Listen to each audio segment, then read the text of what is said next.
Hello, thanks for joining us. This is Middle East Now on I24 News. Our headlines this hour.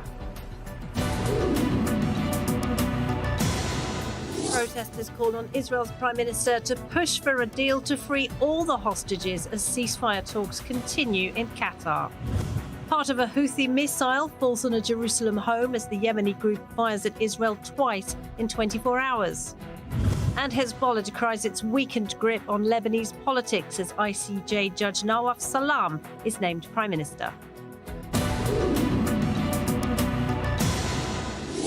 First, Hamas has reportedly accepted the terms of a hostage release and ceasefire deal with Israel. Both the outgoing US President Joe Biden and the incoming President Donald Trump say a deal is close. The first stage is believed to last 6 weeks and will involve the release of 33 Israeli hostages in exchange for hundreds of Palestinian prisoners, including murderers and terrorists, while the IDF will begin to withdraw from Gaza. But for the families of the hostages not on the list, the situation is simply unbearable. Our senior correspondent Bianca Zanini has this report. Protesters once again taking over the streets of Tel Aviv and Jerusalem. After months of calling for a ceasefire and hostages deal in Gaza, family members and loved ones of the 98 hostages still being held captive warned against the phased deal that is currently being negotiated between Israel and Hamas. The deal is a horrible deal. It's a tragedy. It means abandoning the hostages that are not released in this step. It means releasing thousands of terrorists that are only going to go back to their terrorist ways. There is absolutely no good that's going to come out of such a deal. As negotiations to close the deal are reportedly nearing a breakthrough, Israel is split. As it stands, the deal will see the release of the hostages in phases. Many worry the rest will never make it home. Does anyone know her? Of course not. Do you know why? Because she doesn't get enough publicity. Because they don't arrange media for us. Do you understand why the Families Forum doesn't represent us? No one represents us at the headquarters. We represent ourselves, and that's how things should be seen. By the way, Inbar is one of 30 kidnapped women who are in Gaza. All the kidnapped women are being returned except for Inbar. One of 13 women. Do you know why? Because they are not fighting for Inbar to return. Because Inbar is not alive. Israel's far-right National Security Minister Itamar Ben-Gvir joined the criticism, but for other reasons, and threatened to leave the government if it closes the deal. The deal being forged is a deal of surrender to Hamas. I'm calling on my friend, Finance Minister Bezalel Smotrich, to join me in cooperating together against a deal being forged. My party, Otzma Yehudit, alone does not have the power to prevent the deal. But together, we can go to the Prime Minister and inform him that if he passes the deal, we will withdraw from the government. He adds that over the past year, he managed to stop a deal many times, angering not only the tens of thousands of Israelis who've called for a deal for months, but also the head of the opposition. In response to Ben-Gvir's statement, Yair Lapid posted on X. For more than a year, I have been saying that they are not reaching a hostage deal for political reasons, and everyone tells me that this cannot be, that it's shocking, and how could I say such a thing? Today, Ben-Gvir released a video and told to the camera, without blinking, the terrible truth. Meanwhile, talks continue between Hamas and Israel in Doha through American and Qatari mediators. Well, let's go down to Hostages Square in Tel Aviv now. Our correspondent Joe Brown is there. And Joe, as we just heard in that report, not all of the families are anticipating a deal because some of the family members will, of course, be left behind. These are very, very difficult decisions, aren't they? Yes, it's an awful decision that is going to have to be made, and the families are really feeling it, and you can feel it here at Hostages Square too. Usually on Tuesdays, this does tend to be the busiest day because of an event that takes place at 8 p.m. called Singing for Their Return, which is where there are speeches from family members of hostages, and there are songs, Jewish songs and secular songs, praying for them to come back. And these families are hoping that this will be one of the last times that they are going to come here and sing for their return. But that won't be the case, because out of the 98 hostages who are still in captivity in the Gaza Strip, Israel is saying that 36 of them are dead. This number might be more, but they do not know that.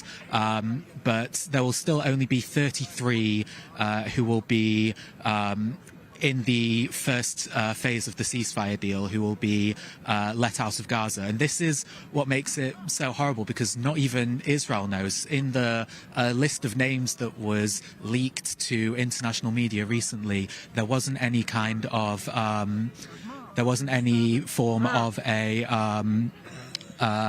deal for it. There wasn't any names that were decided whether they were living or not. So we don't actually know who will be coming back, and we don't even know out of those who are coming back whether they're alive or not. Yeah.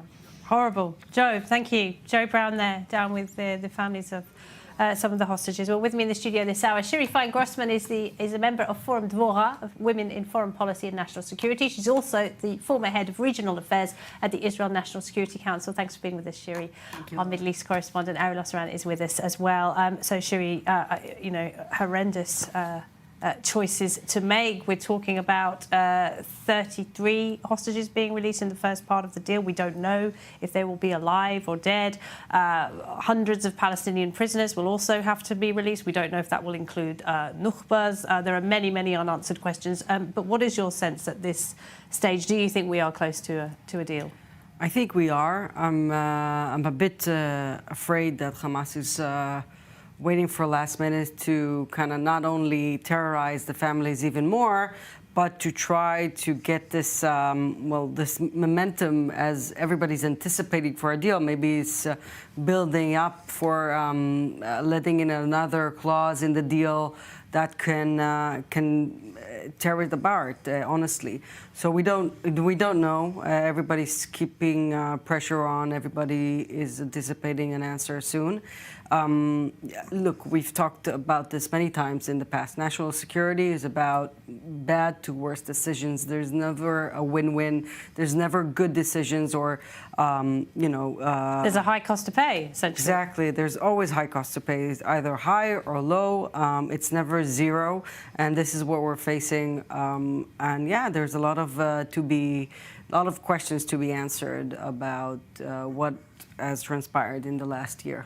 All right. And Ariel, the fact that we are closer to a deal than ever before, that is what is being said by multiple people involved in the talks, is being linked to the Trump effect. President Trump due to take office in under a week. He promised, of course, to unleash hell if those hostages were not home. Some people are now saying that message was directed more at Prime Minister Netanyahu than at Hamas. Yeah, to my understanding, there were harsh messages relayed by Steve Witkoff, his Mideast envoy, incoming President Trump's Mideast envoy, to both the Hamas side and the Israel side. Even before that, we did see that this Trump effect had moved things forward. According to an Arab diplomatic source with close knowledge to the talks, he told me just a couple days ago that really this past week Israel had begun showing seriousness in the talks, and that's what enabled them to move forward. If you connect that to what Minister Ben-Gvir said, that he thwarted a deal over the past few months, you can see that there were at least significant indications that political elements did affect Israel's seriousness in the talks. The current status is there's a delegation by the Palestinian Islamic Jihad that has arrived in Qatar to be briefed on the final details of the agreement, and all signs are indicating that these are indeed critical hours for these Gaza ceasefire and hostage release talks. All right, for now, thank you both. Well, let's bring in Rami Igra. He's the former head of the Mossad's Missing in Action Unit. Thanks for being with us, Rami. So a lot of questions, of course, about the deal on the table. Firstly, the hostages won't all be released in one go. We don't know how many of them will still be alive, and we don't know which Palestinian prisoners are due to be released. Yes, but we have to first of all look at what has really transpired here.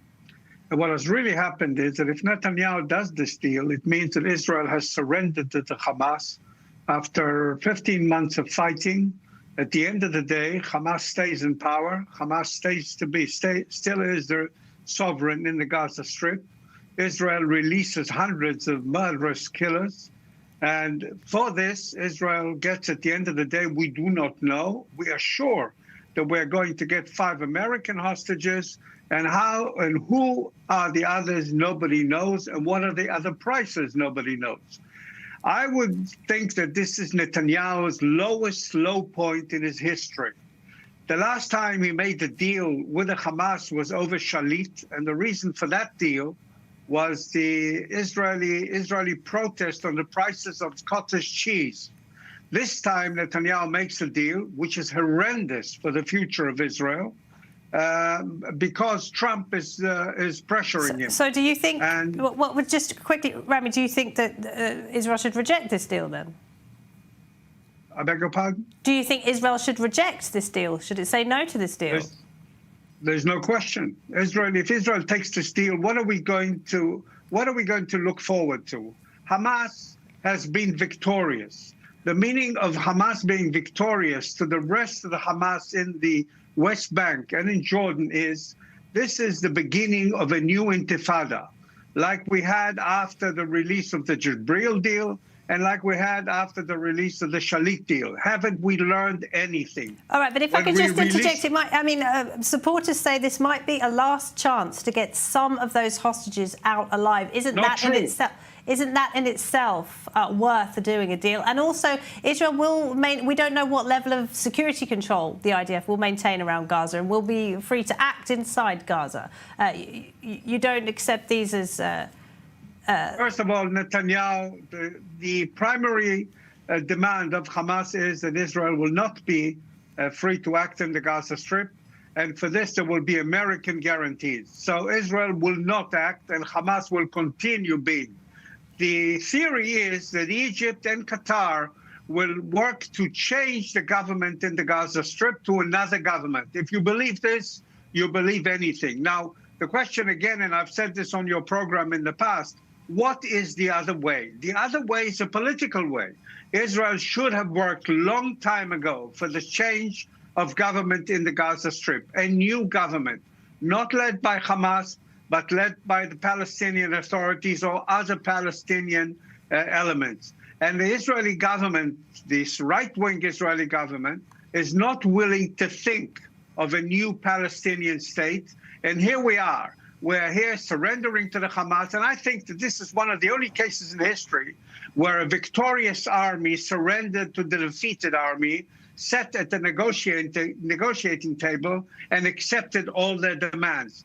If you ask me, it's outrageous, and we are all going to pay for it a heavy price in the future. All right, Rami, thank you. Rami Igra there.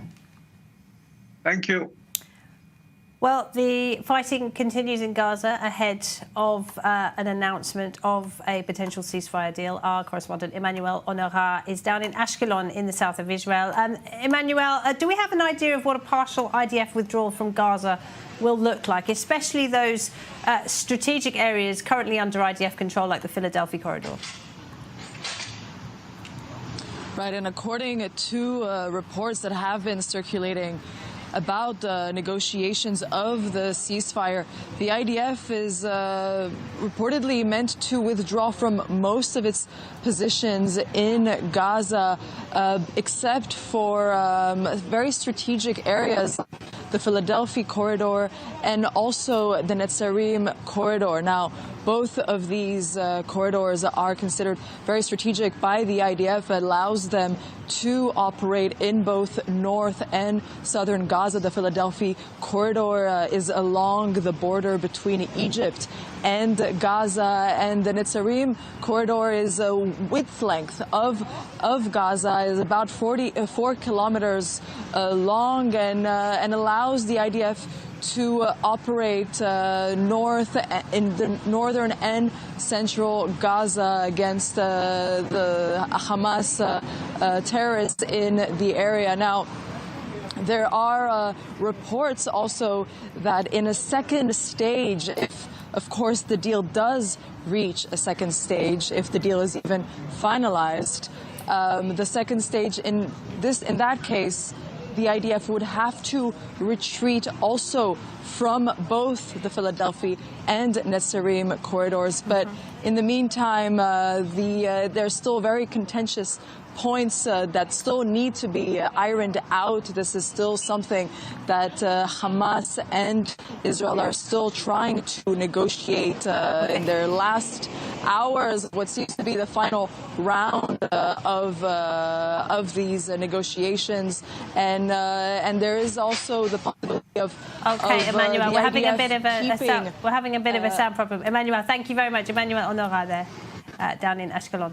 Having a little bit of a sound problem there. Apologies for that. Shuri Grossman with me in the studio.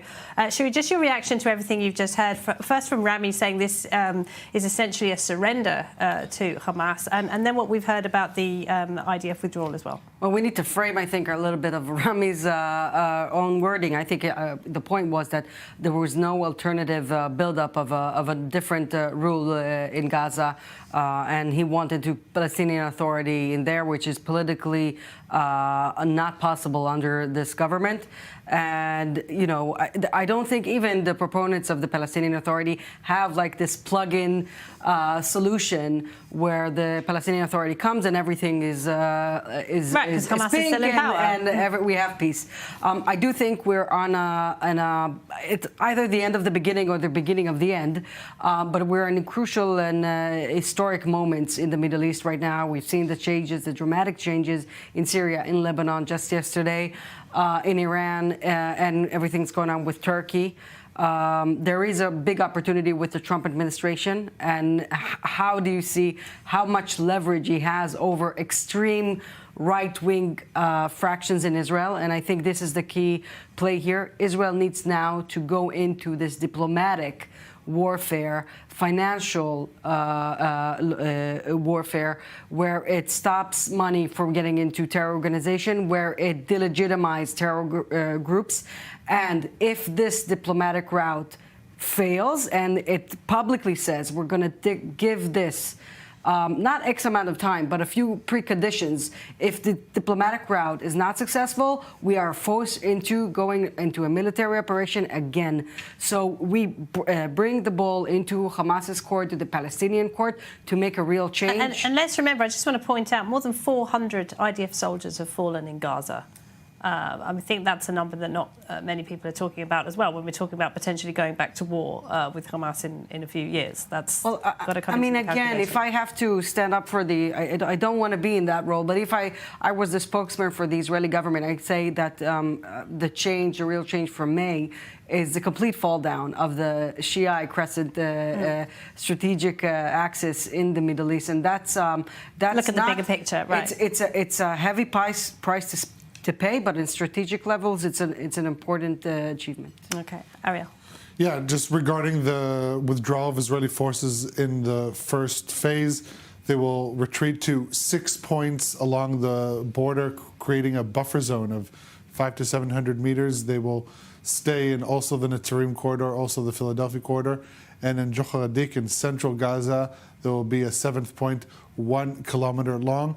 Now, regarding what we heard by Rami Igra, I agree that the absence of a political solution put Israel in a bind, but there will also be those who say that handing over the Palestinians a Palestinian state at the beginning, that would also be considered a prize to Hamas. And so it's kind of the selection, as Shiri said earlier, the selection of between two bad solutions.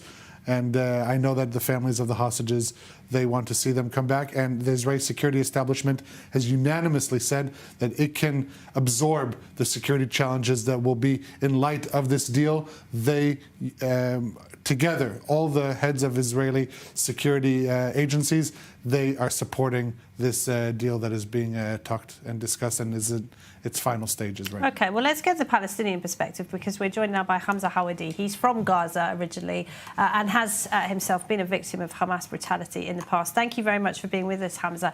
And Hamas has put out a statement today saying that once this ceasefire takes effect, if indeed it does, any Gazan who dare to speak out against them will be punished. Clearly, Hamas believes it will still be in power once this deal is signed.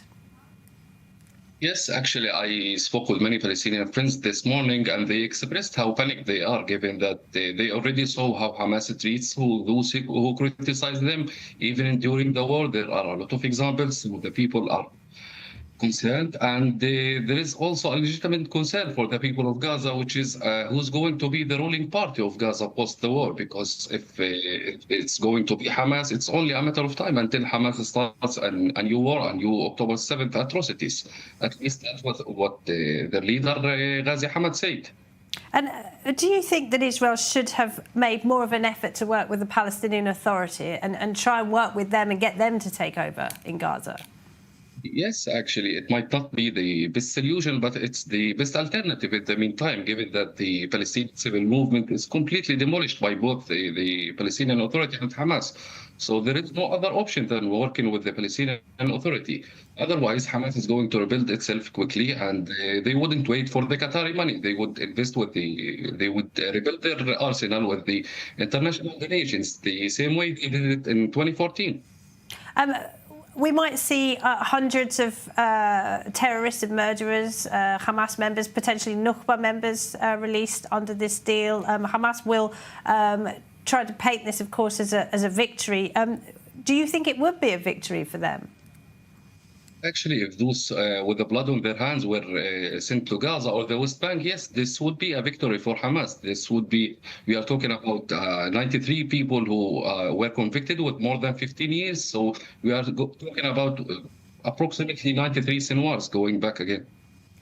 The Israeli government has offered to pay quite a lot of money to any Gazan who came forward with information on the hostages, and would also offer them a ticket out of Gaza. Why do you think not one single person came forward? I think this is a problem of trust because, yes, Hamas oppressed the people of Gaza, but on the other hand, the Israeli conduct during the war or during the past year in Gaza was not much better for the people there. This 15 months of war left thousands of Palestinian families homeless and in search for basic human needs.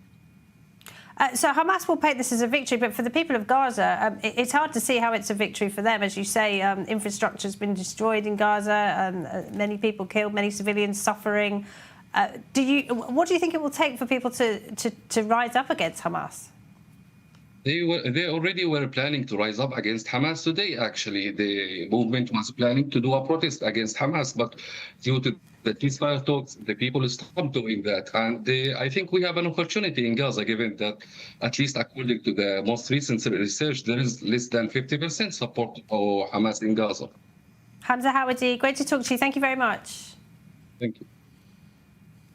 Shiri, just a quick word from you. I mean, Palestinians too will suffer under Hamas. Yeah, this should be the narrative. The finger shouldn't be pointed at Israel or the Israeli government. This should probably say, hey, this deal was on the table from May. All the lives, all the people that suffered from then till now, this is on the hands of Hamas. This could have been over a long time ago. We shouldn't be even on the reality that we're going through. But they kept hoping for something to happen, for a regional war to start, for dramatic changes. So they held on, and the people who suffered the most are the Palestinian and the people of Israel. Let's face it, we suffered a lot, and we have a lot of culture too, and this suffering must end. Okay. All right. Well, there's just been some comments in the last few minutes from the Foreign Minister Gideon Sa'ar, who says Israel is working to reach a gradual deal, not a partial deal. What do you read into that, Ariel? I think gradual, that its implementation will be gradual. It's in phases. Each phase has its own process. Once the first phase begins, 16 days in, will they start discussing the day after? There will also be a gradual release of hostages. So I think what he meant to say, it's not going to be a comprehensive, all-encompassing deal of all for all, step by step, but rather it will be staggered step by step. All right, thank you. All right, well, some of the most harrowing footage from October 7th was the kidnapping of the Bibas family, Shiri with her 2 children and father Yarden. There's been no sign of life from any of them for 15 months. And baby Kfir just turned 2. Their relatives back home are desperate to hear if they'll be coming home soon. Emma Siegel reports. 98 hostages still remain in Hamas captivity, including the 2 youngest hostages, brothers Ariel and Kafir Bibis. Ariel, now 5 years old, and Kafir, taken at 9 months and now almost 2, were kidnapped with their mother from Nir Oz, a kibbutz less than 1 mile from the Gaza Strip. Their father, Yardan Bibis, was kidnapped separately from the rest of the family. We are still hoping that they're alive and we'll get to see them again. My brother, we got some indications he's alive in the last 6 months for a few times. But these indications it's a relief only for a short minute. The day after, the second they say it, the second after, I'm worried again and I'm anxious again, and I know that every second is less. So, yeah. In November 2023, Hamas released a proof-of-life video of Yardan Bibis, but there has been no information released on Shiri or the 2 children since their kidnapping on October 7th. Now, as a renewed hostage deal appears to be in sight, members of the Bibis family are pleading for their safe return. We want to make a deal that will be for everybody, because everybody needs to get back to his families. The old people, the 2 kids, the young people, the women, the soldiers, everybody should come back home as soon as possible before it's going to be too late. Taken before his first birthday, Kafir Bibis has never celebrated a birthday in Israel with his family. On January 18th, he will turn 2. As that day approaches, his loved ones eagerly await his return, along with the rest of the Bibis family. Really too much to bear. We're going to take a short break. When we come back, we'll talk about the Houthis, who woke us all up at 4 o'clock this morning. Again, more on that next. Stay with us.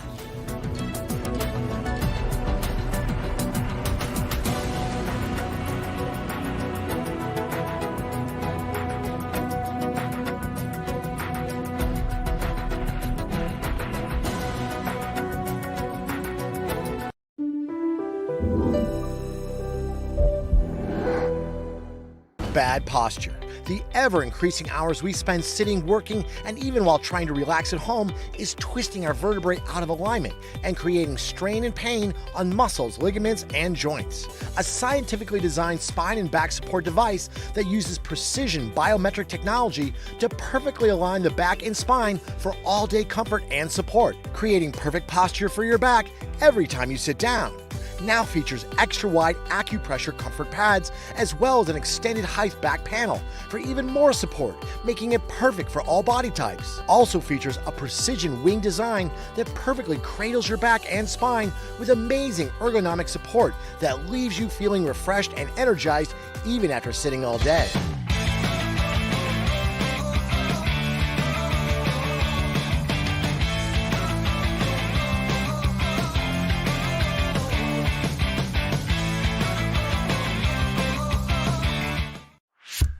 You live in Israel or you are preparing for your Aliyah? Congratulations. You have a smartphone? Perfect. Download the Olim app for free and discover everything we have to offer.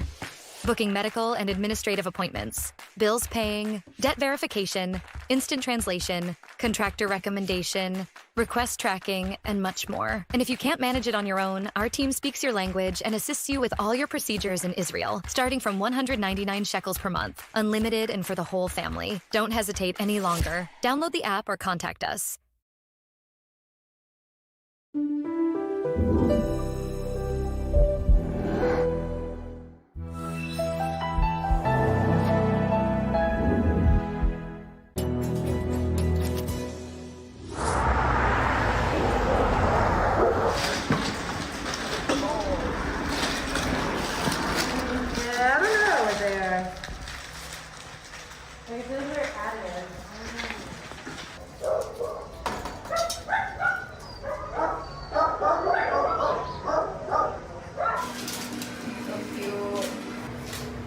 Yeah, they're really dehydrated.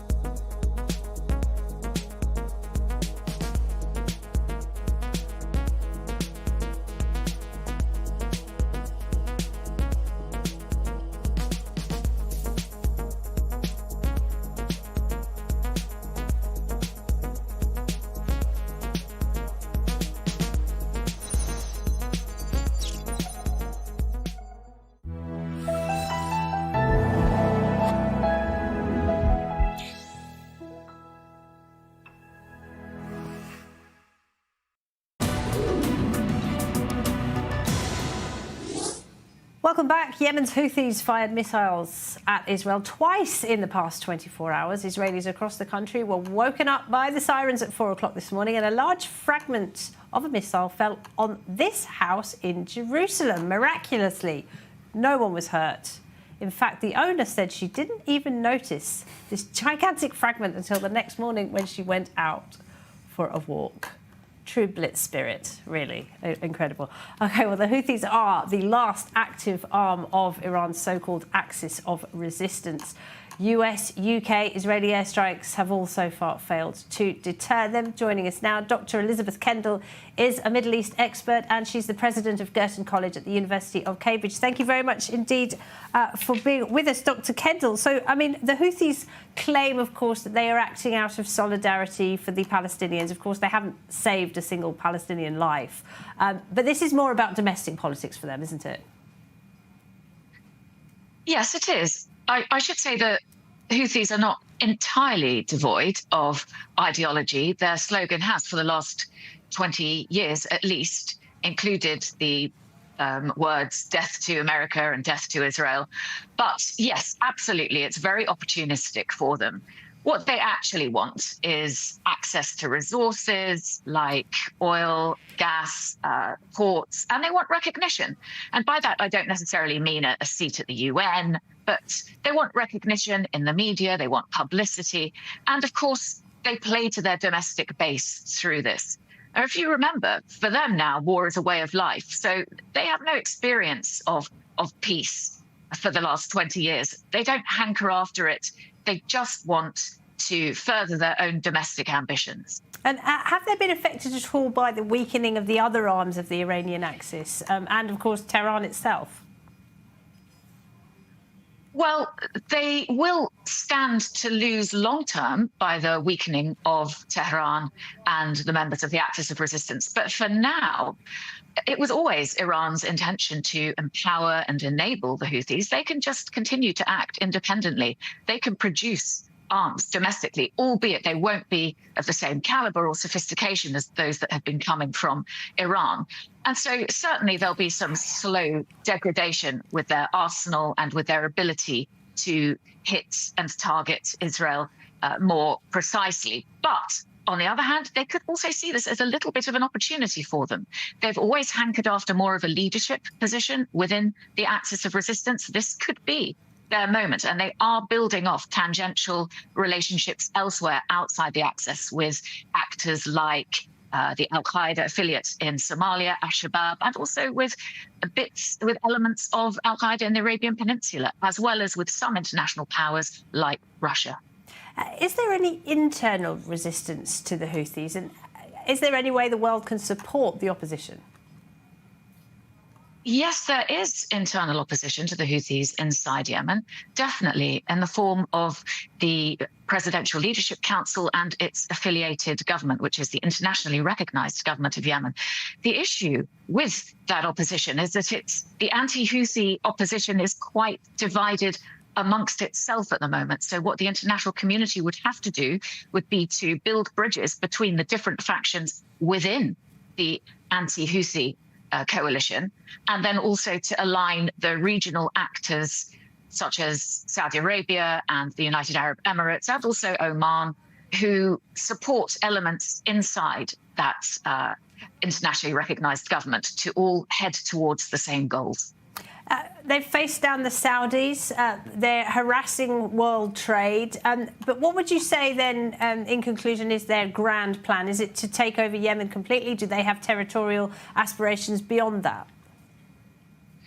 Well, the Houthis have spoken about a grand plan of shifting the balance of power within the Middle East generally. But it's much more likely that they would be satisfied with greater power inside Yemen. And by that, it has to include territory, because at the moment, the Houthis do not have easy access to any of the revenues that would come from the energy resources, the oil and gas that Yemen produces. And also they would need to have ratified and legitimate control of a seaport. That is really what they want. Dr. Elizabeth Kendall, thank you very much indeed. You're welcome. Now, after a 2-year delay, Lebanon finally has a new Prime Minister. ICJ President Nawaf Salam is deeply hostile to Israel and has consistently supported Iran, Cuba and Venezuela in his role at the World Court. But he is also disliked by Hezbollah, which has called his appointment an attempt to cut it out of Lebanese politics. More in this report. Lebanon's president has designated Nawaf Salam, the head of the International Court of Justice, as the country's new prime minister. Arriving from The Hague on Tuesday, Salam assumed office after a 2-year power vacuum and pledged to rebuild Lebanon after a devastating conflict between Israel and Hezbollah. Reconstruction is not just a promise, but a commitment. This requires serious work to completely implement UN Resolution 1701 and all the provisions of the ceasefire agreement, and to impose the complete withdrawal of the enemy from every last inch of our occupied territory. But Salam's path to forming a government is already fraught with challenges. Hezbollah and its allies, who abstained from endorsing him, accused opponents of seeking to push the group out of power. Salam countered these accusations by emphasizing his commitment to unity. In my ideology, training and political practice, I am not one to exclude, but one to unite. And this is my sincere invitation. My hands are extended to all to set off together on this mission of rescue, reform and rebuilding. Salam, a former Lebanese ambassador to the United Nations and current chief of the ICJ, presiding over South Africa's case accusing Israel of genocide, is no stranger to controversy. According to a report by UN Watch, Salam condemned Israel 210 times during his tenure as Lebanon's envoy between 2007 and 2017. He called Israel a, quote, triumph of blatant racist and colonialist choices, and accused it of ethnic cleansing through terrorism and organized massacres. Salam also consistently sided with Iran, voting against all 11 General Assembly resolutions that condemned the Iranian regime's violations against its own people. Salam will now step down as ICJ president, likely to be replaced by pro-Israel Ugandan judge Julia Sebutinde, the only one apart from the Israel judge to have voted against orders for Israel to restrain its military actions in Gaza. And so, Salam's appointment is seen by many as a potential turning point for Lebanon, but it's unclear what it will mean for Israel, given his past inflammatory rhetoric. Well, many Lebanese are hopeful that the political changes will help the country turn the page on years of corruption, economic decline and hardship. Take a listen. We did not think Aoun would become president, and he did. We did not think that Salam would become prime minister, and he did. So I don't think that right now that anything's impossible. There is a possible agreement between a large group of members of parliament that there will be a change, because no one is able to stand this anymore, not even the MPs. God willing, we will see a change. Prime Minister Nawaf is a court judge. He's very skilled, he can run the country God willing, and he can form a government God willing. He will have a positive impact, and whatever he promises, he will accomplish it. And the country under this government will move forward and things will calm down. Shiri Fine-Grossman, Ariel Osseran still with me in the studio. And Shiri, I'm going to quote the great Hillel Neuer at UN Watch. He said the good news is Nawaf Salam is anti-Israel. The good news is he's anti-Hezbollah. The bad news is he's also very anti-Israel. Yeah. Well, look, not everything has to be from the Israeli prism, although we are an Israeli channel. But I think everything that is actually building something in Lebanon, I think every country that ceases to be frankly not dysfunctioning is a good place to build stability, and that stability can bring about change. Yes, he's obviously anti-Israel. Two, I don't think anyone in Israel has any illusion that we're going into peace with Lebanon. And I heard some voices, and I thought they were very strange. In Israel? Yeah, look, there's people that are saying there was the maritime deal, wasn't there? That was seen as again, but it's an economic business deal. It's something. That's how peace is born, isn't it? Shared interests. Look, there are still deep obstacles to getting peace with Lebanon. Having said that, I think the most important thing is the weakening of Hezbollah's influence in all spheres in Lebanon, which is evident right now, and that's a good thing for Israel. And it's a good thing for Lebanon. Lebanon needs to build its institutions, and if and when they are not corrupt, as you said, and functioning, then we can get institutionalized mechanism to prevent funding of terror, to prevent the empowerment again, to the arming again of Hezbollah, and all these things need to work, and they need to work first for the Lebanese people. And if they would work, then the other piece of the puzzle will be easier to do. Ariel, is this a positive development?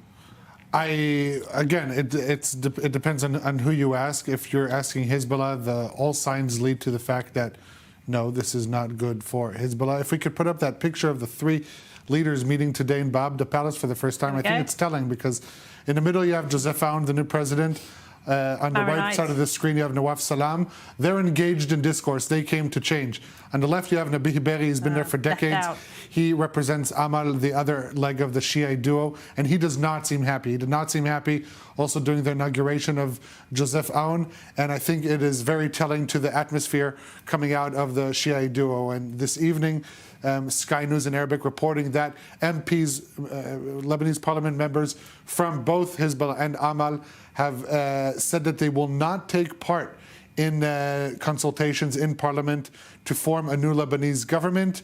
This is increasing indications that the Shiite duo is putting itself at odds with this new Lebanese leadership. Both Aoun and Salam are seen as elements who are not favorable to Hezbollah. This is a new reality that they find themselves after decades of having at least one of those two prongs supporting them. I think, the next step to look out for is whether they call for a new election. And the new election is the only really substantial change, because I don't think anybody can consider that Hezbollah remain his seats will keep his power in the parliament if election is called now. But that's the big opportunity to make big changes in Lebanon in the political landscape. But there have been all these calls for them to reform their political system, but it's extremely complicated, isn't it? And it's all about representation for each of the various religious groups. And if we listen to what Salam said in his speech today from Bab the Palace, he reaffirmed his commitment to maintaining this Taif agreement from 1989, which the power weakened sharing the presidency agreement, weakened the presidency. And this has a lot of Maronite Christians concerned that Salam is not necessarily the partner that many Christians whose power in Lebanon is waning, that this is the partner they want to see. Just for example, and he's the Sunni, just to clarify, right? Nawaf Salam, he's the Sunni, the prime minister has to be Sunni. In 2007, when Salam was Lebanese ambassador at the UN, he voted down condemnation of using stoning as a method stoning as a method for execution. He shot down a resolution condemning that. That was because it would be condemning Iran. And so I do believe that where you sit is where you stand. Back then, he was representing Lebanon under a clear Shiite umbrella. Today, the reality in Lebanon is different, and it definitely is up to him to prove otherwise. Many Christians in Lebanon hope that it will be Aoun who takes the reins in changing the Lebanese political landscape, not relying on Nawaf Salam. As a former official from the ICJ, one would hope that he's not corrupt, which has been a huge problem for Lebanese politicians in the past, hasn't it? Look, I think it's I look at Israel too.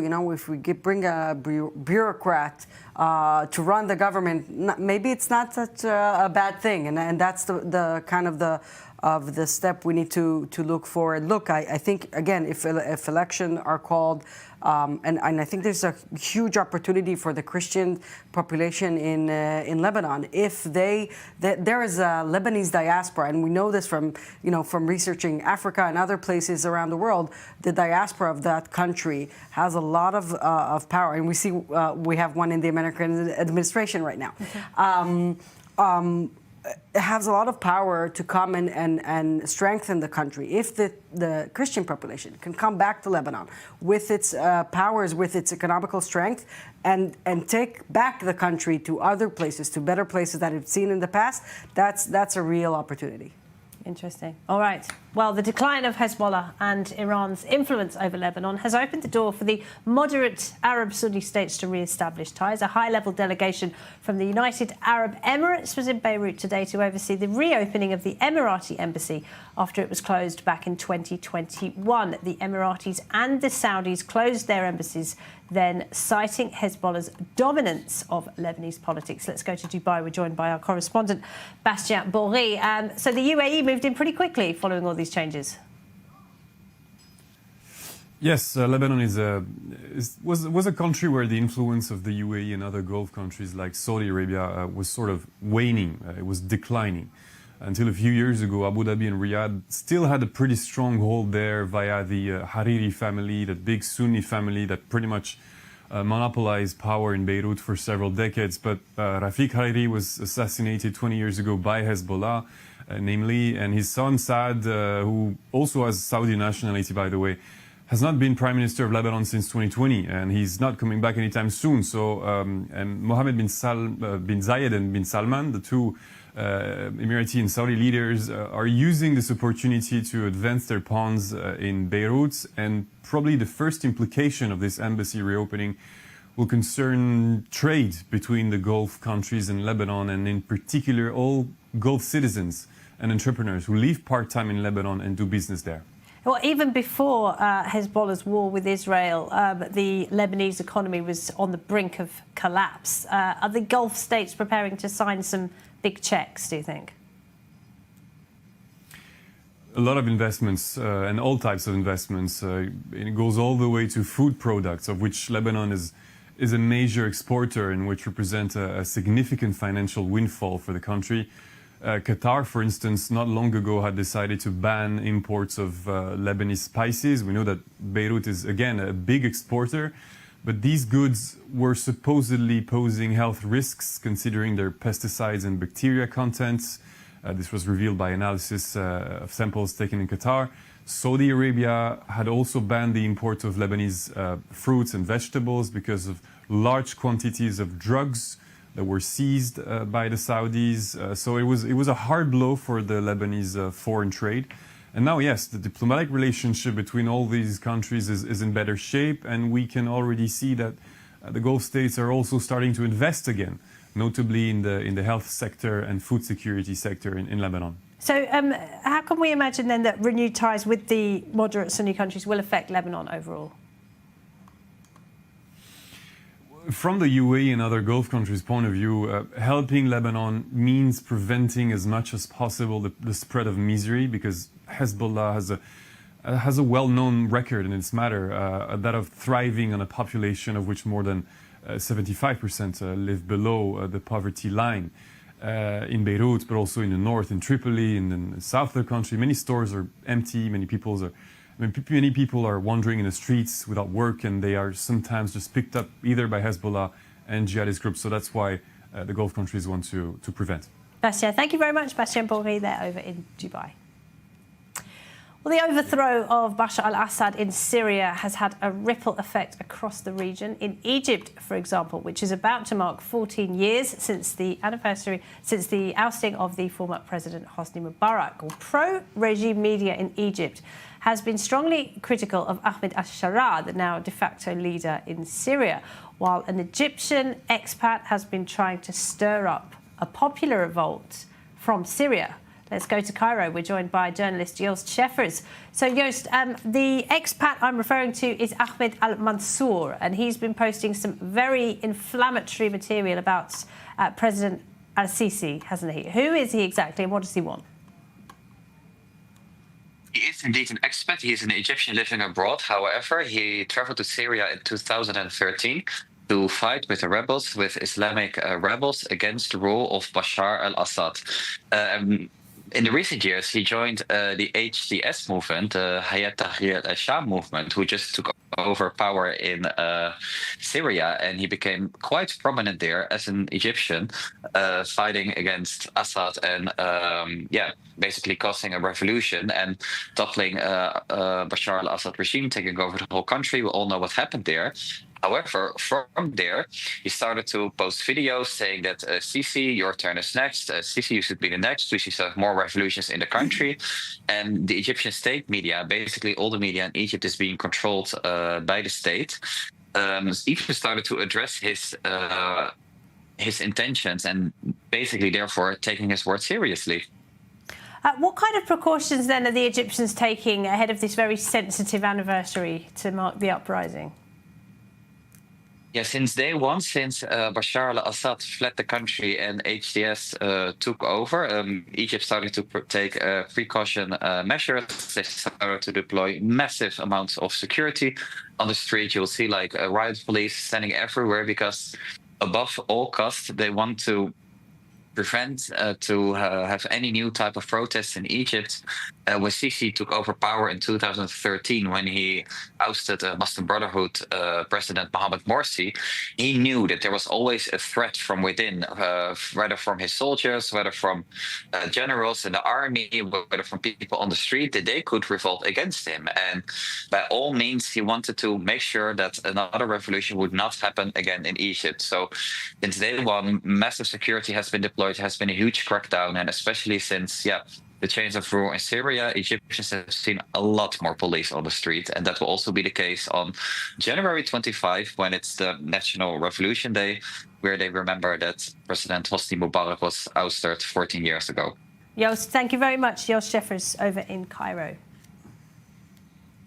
And I want to get a real quick word from you, Shiri, on Egypt, because, of course, the relationship with Egypt has held for many decades and is still holding. What is your outlook for that relationship? I look bigger than, it's not about Israel, Egypt. It's about Egypt and Turkey, and Turkey's role in this new Middle East that is now shaping and taking place. And this involves the conversation we just had about Syria and the roles of the UAE and Saudi Arabia in Lebanon, and to act as a buffer for Turkey. Basically, Erdogan has already said that we conquered Damascus and Jerusalem is next. But not just us are looking at Turkey, but other players, especially Jordan, Saudi Arabia, and Egypt. And this is the Muslim Brotherhood force in the world, that and Qatar, and it's definitely a big threat to those countries, and they are indeed worried. So we'll see a new. I told you it's the end of the beginning, or the beginning of the end of what we're seeing, and we don't know exactly what's going to happen. Unintended consequence. Turkey has come out on top. Very quick, Ariel, your thoughts on that? Yeah, I think I agree with Shiri. The two words, Muslim Brotherhood, those are key to describe where this region is moving forward. I think if we want to add an element to the mix, we can go back to the previous hit on the UAE. The UAE, they're cracking down on the Muslim Brotherhood. They stopped flights to Syria from the UAE, and also they terror listed 19 entities. It feels like we're going back to 2017. Those who have been following the region will know what that means. So this is really interesting times, and many moving pieces at once. Absolutely. Ariel Osterman, Shiri Van Grossman, thank you very much indeed to you.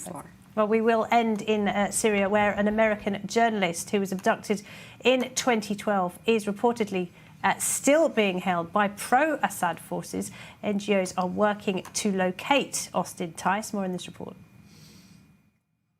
Missing U.S. journalist Austin Tice is still being held in Syria by loyalists of the toppled leader Bashar al-Assad, according to one NGO focused on hostage releases. Today, we believe that Austin is in Syria. Austin is held by few people, very few people, in a safe house in order to do an exchange or a deal. Nizar Zaka, a Lebanese businessman living in the U.S., was a hostage himself, spending 4 years in an Iranian prison on charges of spying.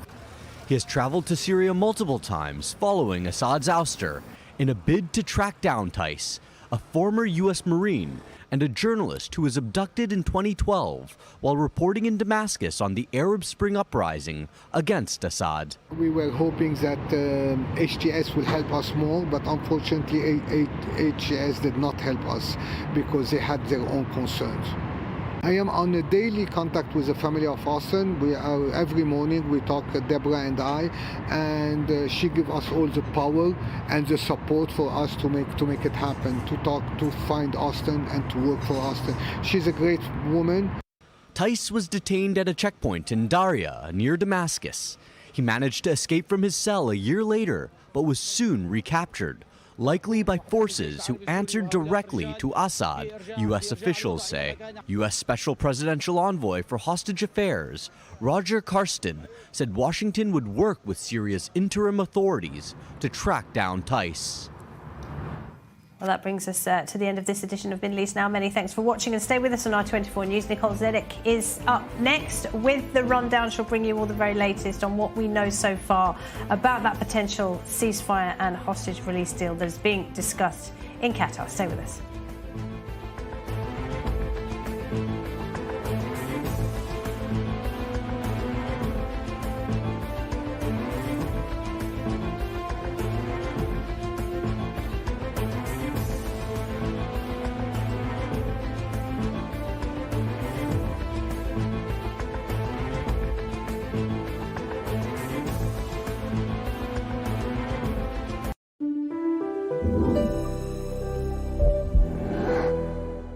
Bad posture.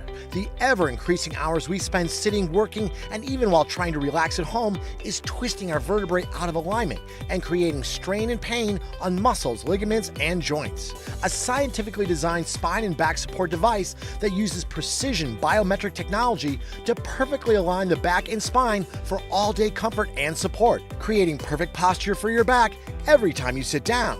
Now features extra-wide acupressure comfort pads as well as an extended height back panel for even more support, making it perfect for all body types. Also features a precision wing design that perfectly cradles your back and spine with amazing ergonomic support that leaves you feeling refreshed and energized even after sitting all day.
Want to stay on top of the news no matter where you are? Introducing I24 News' brand new news website. On our website, you'll find all the latest articles, interviews, and live broadcasts. Everything you need to know right at your fingertips, whenever you want it. So what are you waiting for? Download the I24 News app today.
Hamas has reportedly agreed to a hostage release deal and ceasefire in Gaza. We are covering all of the major developments of what could be a breakthrough of the ongoing war in Gaza. A huge chunk of a ballistic missile hit a home near Jerusalem during the overnight attack from the Houthis in Yemen. Not only were the homeowners unharmed, they didn't even realize until this morning. We'll bring you the story. And Iran is behind a string of recent phishing attempts to lure Israelis abroad, kidnap, and harm them. We show you the messages from one of the latest attempts.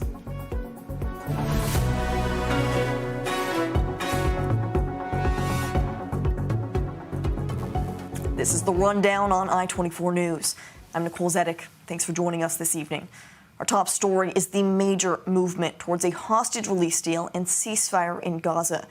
The Associated Press is reporting Hamas has accepted the terms of a deal, according to sources inside the terror group. Israel is still weighing the deal, but all signs are certainly pointing in a positive direction. Even the Palestinian Islamic Jihad says it's sending a high-level delegation to Doha this evening to be briefed on the final details of the ceasefire agreement. But not everyone in Israel is thrilled about this news. Although Israelis took to the streets again throughout the day and night, repeating calls for a ceasefire and hostage deal, they don't want the phased one that's on the table, over fears some hostages will be left behind. Our senior correspondent Bianca Zanini reports. Protesters once again taking over the streets of Tel Aviv and Jerusalem. After months of calling for a ceasefire and hostages deal in Gaza, family members and loved ones of the 98 hostages still being held captive warned against the phased deal that is currently being negotiated between Israel and Hamas. The deal is a horrible deal. It's a tragedy. It means abandoning the hostages that are not released in this step. It means releasing thousands of terrorists that are only going to go back to their terrorist ways. There is absolutely no good that's going to come out of such a deal. As negotiations to close the deal are reportedly nearing a breakthrough, Israel is split. As it stands, the deal will see the release of the hostages in phases. Many worry the rest will never make it home. Does anyone know her? Of course not. Do you know why? Because she doesn't get enough publicity. Because they don't arrange media for us. Do you understand why the Families Forum doesn't represent us? No one represents us at the headquarters. We represent ourselves, and that's how things should be seen. By the way, Inbar is one of 30 kidnapped women who are in Gaza. All the kidnapped women are being returned except for Inbar. One of 13 women. Do you know why? Because they are not fighting for Inbar to return. Because Inbar is not alive. Israel's far-right National Security Minister Itamar Ben-Gvir joined the criticism, but for other reasons, and threatened to leave the government if it closes the deal. The deal being forged is a deal of surrender to Hamas. I'm calling on my friend, Finance Minister Bezalel Smotrich, to join me in cooperating together against the deal being forged. My party, Otzma Yehudit, alone does not have the power to prevent the deal. But together, we can go to the Prime Minister and inform him that if he passes the deal, we will withdraw from the government. He adds that over the past year, he managed to stop a deal many times, angering not only the tens of thousands of Israelis who've called for a deal for months, but also the head of the opposition. In response to Ben-Gvir's statement, Yair Lapid posted on X. For more than a year, I have been saying that they are not reaching a hostage deal for political reasons, and everyone tells me that this cannot be, that it's shocking, and how could I say such a thing? Today, Ben-Gvir released a video and told to the camera, without blinking, the terrible truth. Meanwhile, talks continue between Hamas and Israel in Doha through American and Qatari mediators. So as you just saw, many of the family members of the 98 remaining hostages, they're conflicted with news of an imminent deal. On the one hand, some are hopeful a phased deal will lead to the release of all 98 hostages, but others want to see everyone released all at once, over fears the deal could collapse before it's fully completed. For more, we go live now to our I-24 News correspondent Joe Brown at Hostages Square in Tel Aviv. Joe, these family members, they have been holding press conferences all day today. Some of them even met with Prime Minister Benjamin Netanyahu in the afternoon. What is the reaction you're hearing on the ground there at Hostages Square? Well, usually at Hostages Square, if you've seen our broadcasts over the last couple of weeks, around this time, it's not usually that busy. On Tuesdays, there is an event called Singing for Their Return, so usually it's a little bit busier. But today, it's probably as busy as I've ever seen it. That's because people are coming out here in support of the 98 hostages and hoping for a deal. There have been multiple family members who have been here, as well as politicians. The former Defence Minister Yoav Gallant came here to speak to some of the family members of those hostages. But as you mentioned, the families are relatively split on whether they think this deal is good. On the one hand, the first phase will get 33 of the hostages out of captivity, which every life is positive, and they want to get as many people out as possible. But that's also the drawback, because they want to get all of the 98 hostages, those who are dead and those who are alive. According to the Israeli estimates of the 98 hostages, there are 36 who are presumed dead. So that leaves around 62 who are still alive. And they want not just them back, but also those who were killed and whose bodies are still being held by Hamas in the Gaza Strip. But now there does seem to be a sense that a ceasefire deal is imminent. All sides are saying that you just need to dot the I's, cross the T's, and everything will be done hopefully within the next couple hours, maybe even the next couple of days, but definitely before Donald Trump gets inaugurated on January the 20th. That's the feeling here. But a lot of the families are still upset that not all of the hostages will be released in the first round. As I say, only 33 hostages will come back. And we've been speaking to some of the family members of the hostages here. This includes Hadass Calderon, whose two children, Erez and Sahar, were released from captivity in the November ceasefire deal, but their father, Ofer, was not, and he is still in Hamas captivity. Now, Hadass has mentioned before that her children said that whilst they are in captivity, they are often watching I-24 News because that's what the guards have put on. They like to watch a lot of Israeli media.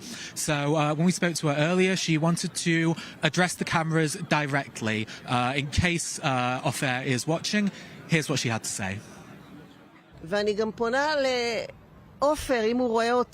turn to Ofer. If he's seeing this now, maybe, by some chance, he's somehow watching TV. And I say, our dear beloved Ofer, it's happening. Hold on, it's very near. Don't despair, it's happening, and you're getting out soon. You'll see your children, and they'll hug you, and you'll complete everything you missed this past year and a half. First of all, you'll see the blue sky. I know you don't see daylight. You don't know if it's day or night. You'll go free, to nature. You'll see your kids.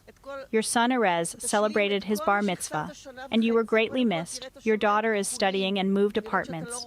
Your other daughter got her driver's license. They're growing, and you're missing out on so much of their lives. And you have to return, and we believe that you're returning really soon. We're not giving up fighting for you and the rest of the hostages. I certainly hope that there's some way that Ofer can hear that beautiful message from his wife right now. Joe Brown bring us the latest from Hostages Square in Tel Aviv amid all of these rapidly changing developments. Thank you for the update. Now for more, I'm joined in studio now by Major in Reserves Eitan Dango, former military secretary to 3 Israeli defense ministers, as well as the former coordinator of government activities in the Palestinian territories. Eitan, thanks for being with us, as well as our I-24 News correspondent, Balir Sladin. Balir, first I want us to break down, it's all reports right now, but what details do we know briefly about what this deal, this phase deal, will include?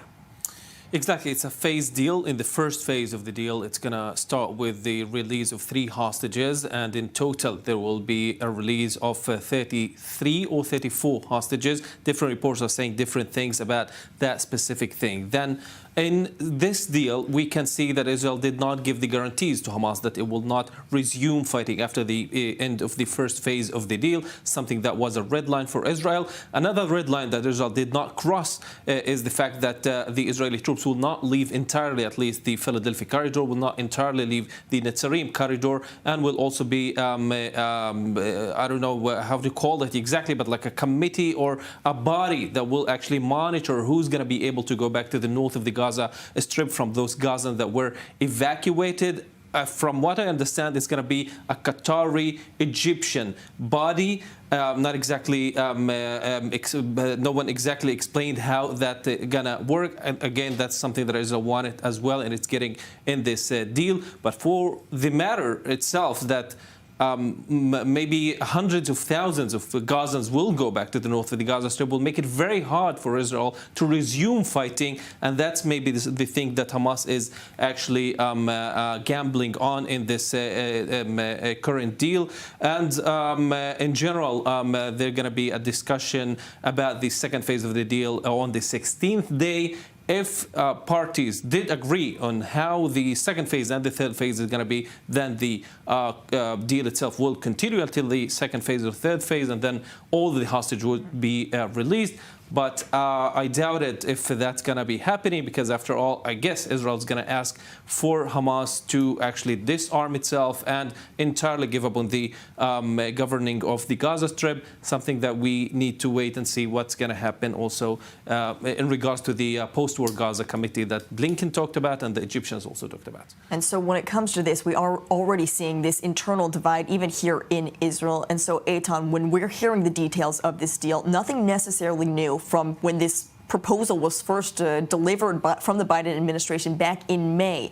And in your analysis, is this a positive deal right now?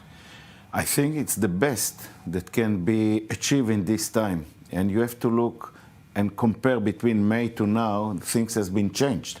Has been changed, first of all, and above all, the medical situation, mentalic situation of the hostages, whether some of them are not alive anymore.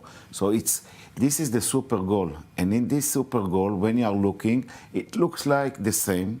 I don't think it's the time now to make any kind of comparison and say why we didn't do it on May. This is not the time. The time will be later. We have to centralize on the super goal of returning of the hostages. And I think if you're not taking it here and there, it's not dramatic change. And Israel is taking calculating risk, but it's naturally, when you are going to get back people who are kidnapped, you have to pay. But we are paying after we achieve a lot of military achievements in Gaza, in Lebanon, in Syria, and we are keeping the West Bank stabilized. And in these circumstances, I think that we should adopt it. There is a lot of, let's say, reduce or losing some advantages. This is the price, but we're strong enough to overcome on it. So withdraw from Netzarim or Philadelphia, and I think the main junction that will be under situation that this agreement will start to run will be after 16 days. The discussions about the second stage of this agreement, and this will be all the story, whether we are going only to one step or whether it's going to be completely. And then we change the options. And I think that the risk we are taking will be there. Will be much more close to the border, but we have to completely be under the circumstances of offensive military activities under some intelligence information, etc. Secondly, we have to keep the buffer zone on the eastern side of the border between Israel, especially on the central and the north area, and some of Philadelphia area will be held. But on that circumstances, I think that we should adopt it. Later on, if you ask me, under such a situation that this agreement will be complete, Israel has to look on another tools or to use a new conditions for the future. What I mean, first of all, about the humanitarian policy, we have to change the categories.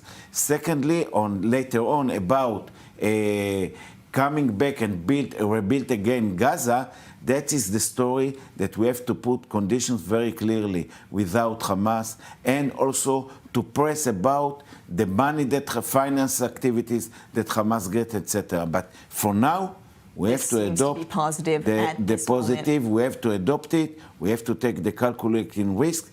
It's much more important to bring back the hostages for the future of the way that every Israeli soldiers, civilian, will be thinking about the obligation of the government towards him. Well, and as we did mention, this is also the final push coming from the Biden administration during its last week in office. And the U.S. Secretary of State Antony Blinken is hoping that it will lead to a comprehensive plan for post-war Gaza governance. In fact, in a press briefing today at the Atlantic Council, Blinken unveiled his vision for the quote-unquote day after in Gaza.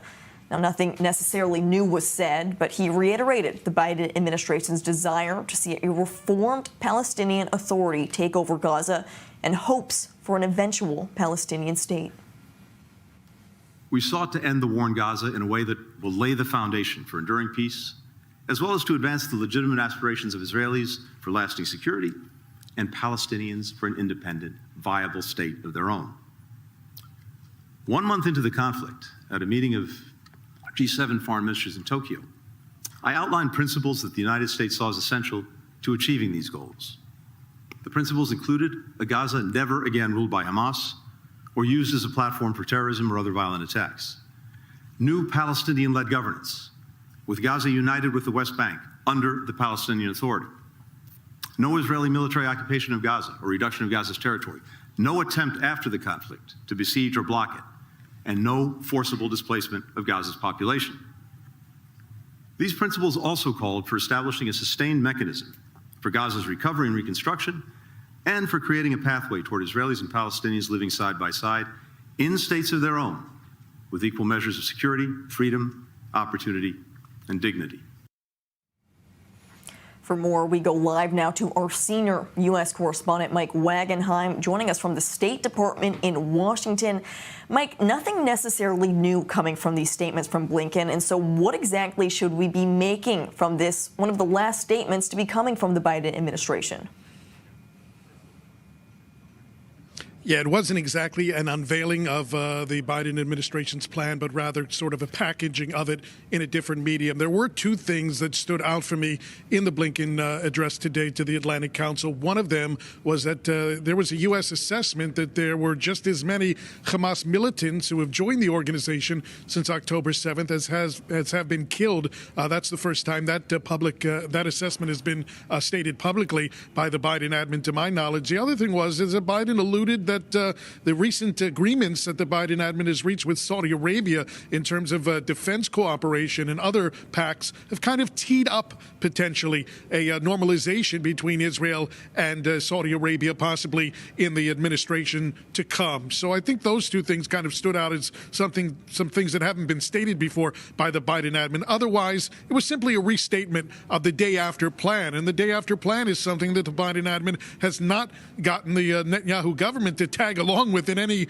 way, shape, or form. In fact, I think that is a direct consequence of what we're seeing today in the Netanyahu government's inability, unwillingness, however you want to tag it, to develop a day after plan, to agree to a day after plan, to push for a day after plan, which has really cornered them now into accepting what Trump essentially has forced upon Israel at this point, is accepting what Biden has been pushing for all along, the parameters of the deal from the Biden administration, which many Israel supporters here in the United States has said amounted to a backstabbing of Israel, is essentially what Netanyahu is going to have to accept anyway at the hands of Trump. And it will be kind of a reckoning here in the United States for Israel supporters and Trump supporters, those two things together, to kind of reconcile here how the Biden admin was traitorous of Israel in trying to force that deal upon the Jewish state, while Trump is essentially doing the same thing at this point. It'll be interesting in the days ahead, the comments and analysis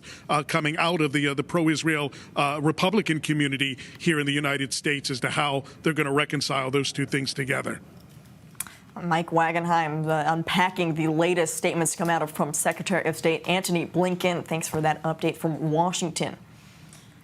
Now, as Mike just mentioned, one of the most interesting statements to come from Blinken seems to be the assessment that Hamas has recruited as many fighters as it has lost during this ongoing war. That means for the thousands that have been killed during these ongoing fighting, thousands have also been recruited. Eitan, what do we make of this assessment? If we agreed, and we have to accept it, because I think he based his words about intelligence reports and, of course, exchange of information with the Israelis, etc. So, but I told you about before about the calculating risk that Israel is taking. First of all, with hostages or without hostages, it will not change the picture. Hamas is still controlling civilian, the area of the most of the civilian that centralized in the southwest of Gaza. And from that point of view, they control yet the humanitarian supply. And they have the money, and they give these people the money. But it's not the same Hamas. The Hamas structure as a military organization has been destroyed. They are now coming to a stage as a guerrilla organization. Yes, guerrilla, with a new fighters that call it, but they are not trained. They are not working under instructions or orders as a military. It will be difficult, but we are in a situation that we can manage with it under offensive activities. And you have to remember, till the second stage will be confirmed or not, I wish that it will be, because this will close us the circle and will free the IDF later on some activities. You see that Israel has no obligation under this agreement to declare about the end of the war. And Israel keep its rights to be active everywhere, every moment against these people. It's a problem. There are still thousands, at least, of rockets deploying all over Gaza. There is still tunnels, but we are in a process. But without the hostages, this process also will have to be continued for some years. This is the way. The big problem of Israel was the fact that it didn't put or didn't try to exchange the civilian leadership inside Gaza, and we have to see it later. Yes, it's a problem, but as I told you, compared to the super goal, it's worth a duty to do it. I want to talk more about exactly the IDF's movement inside Gaza and how the ceasefire might impact that, because when it comes to where the IDF is, according to the reports, Israeli troops would withdraw from populated areas during the first phase, however, keep control of the Philadelphia corridor on the border with Egypt. Troops would, however, have to pull out from the Netzarim corridor, which splits Gaza in half from north to south. Meanwhile, Hamas continues to hide behind the civilian population inside Gaza. The IDF just released this footage of a Hamas terrorist placing a rocket launcher in an open grave plot in the middle of a cemetery, shamelessly disgracing his own civilian sites. Well, for the latest, we are going live to our I-24 news correspondent Emanuel joining us by the phone from Ashkelon in southern Israel, right near the border with Gaza. Emanuel, let's start with this video that was just released. Hamas terrorists filmed the video themselves. It is another example of them systemically hiding behind civilian infrastructure. Right, Nicole, and that video is really quite disturbing. You can really see how the Hamas operatives are really being very deliberate about the camera placing and intentionally showing how they're placing this rocket launcher in the grave, and therefore probably proving Israel's point that Hamas is using civilian locations quite cynically, as they point out time and time again. And just as a reminder, Israeli troops tend to strike and destroy areas such as these when they're used as a launching pad to target Israel. And given that a cemetery is in fact a civilian area, well, I'll just let you do the math. But speaking of IDF activity, there is a lot of talk of IDF positions during the potential ceasefire agreement that is now still currently being negotiated. And under this agreement, the Israeli troops would withdraw from most of its positions inside the Gaza Strip, and reports suggest that Israel would remain in certain areas in a new buffer zone. And based on reports, other reports circulating, this is one of the last main points that still needs to be ironed out in this deal, as there are still disagreements over the scope of Israel's presence during the ceasefire. And Israel says it won't fully withdraw from Gaza until all of the goals of the war are achieved, which includes, of course, the return of all of the hostages. But the main strategic areas for Israel are considered to be the Philadelphia corridor, which runs along the border between Egypt and Gaza, and as well as the Netzarim corridor. We know that Israel will maintain the Philadelphia corridor, but reports so far for the Netzarim corridor is that it might withdraw from both of the corridors in the second stage of the deal if, of course, Israel does close the deal and reach a second stage of this deal, Nicole. Certainly have to see what does come out of that. Emanuel Onora with that report from the field. Coming back here in studio, Balir, quickly, I want us to touch on what we're hearing from the Arab news and Arab media coming out of all of this details regarding a deal.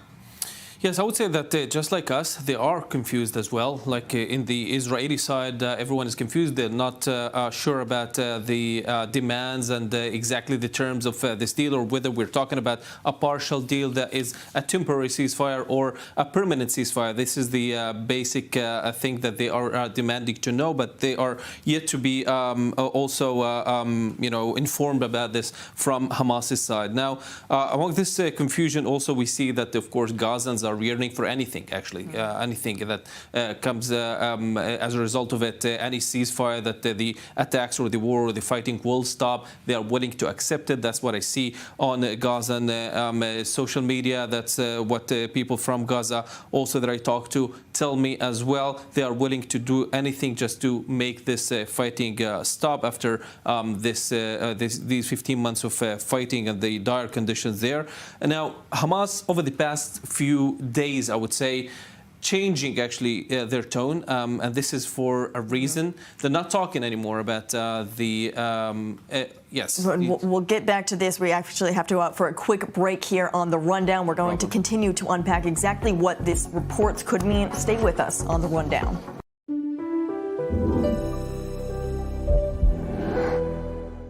Bad posture. The ever-increasing hours we spend sitting, working, and even while trying to relax at home is twisting our vertebrae out of alignment and creating strain and pain on muscles, ligaments, and joints. A scientifically designed spine and back support device that uses precision biometric technology to perfectly align the back and spine for all-day comfort and support, creating perfect posture for your back every time you sit down. Now features extra-wide acupressure comfort pads, as well as an extended height back panel for even more support, making it perfect for all body types. Also features a precision wing design that perfectly cradles your back and spine with amazing ergonomic support that leaves you feeling refreshed and energized even after sitting all day.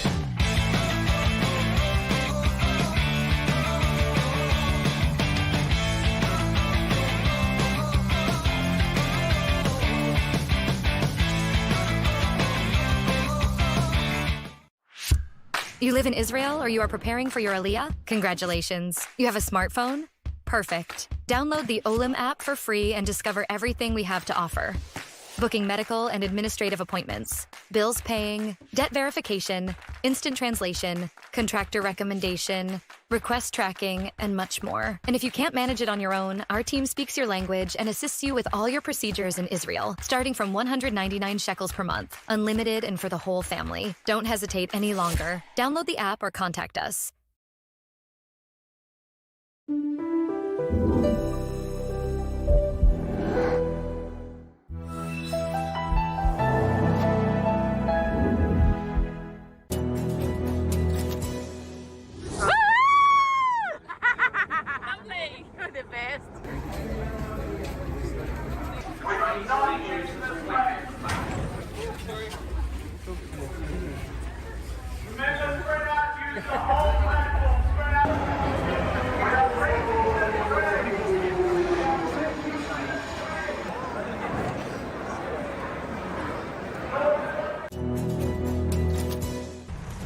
The 7th of October set in motion a chain of events.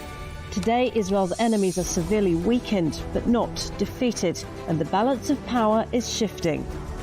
This region never rests. And for its own survival, Israel needs to keep its finger on the pulse. If you want to better understand, if you want to hear voices you won't hear elsewhere, then tune in daily to Middle East Now on I24 News.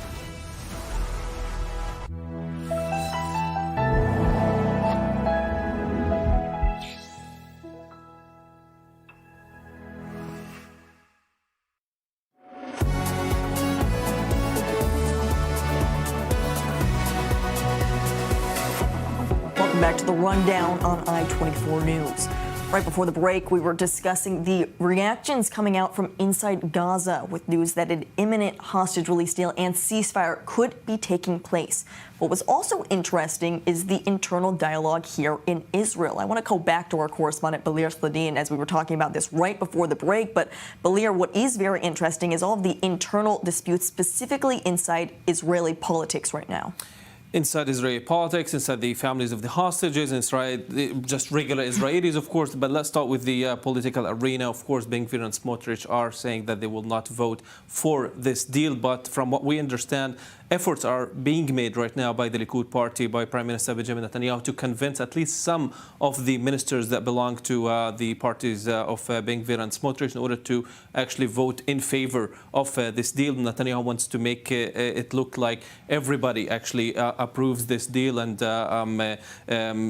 just doesn't want it to threaten his coalition. And in terms of threatening the coalition, something that, of course, Netanyahu wants to avoid. Even Ben Gvir himself, when he issued his statement today or put out a video about his position, he, of course, said that he opposes this deal, but he did not say that he will actually, even if he withdraws from the coalition, will actually cause the collapse of the coalition. He said that he will not vote with the opposition in order to bring down this coalition. That's something at least Netanyahu can be assured of. But anyway, these two will not have an effect on the deal. It will go through. There is a majority inside the Israeli government, inside the Israeli Knesset. But also people on the ground, and I'm talking about right-wing organizations, from what we understand, they are now even calling on MKs, on ministers inside the government and trying to convince them to vote against this deal. They are saying that this deal is destructive. We cannot go for a phase deal. It will leave many of the hostages inside Gaza. Also, the families of the hostages that belong to the Tikva Forum. We're talking about a few families of hostages that are more aligned with right-wing in Israel. They are saying, and this is after the meeting with Prime Minister Netanyahu that finished just half an hour ago, they are saying that Prime Minister Netanyahu will go for a partial deal. This will leave 70 Ron Arads, the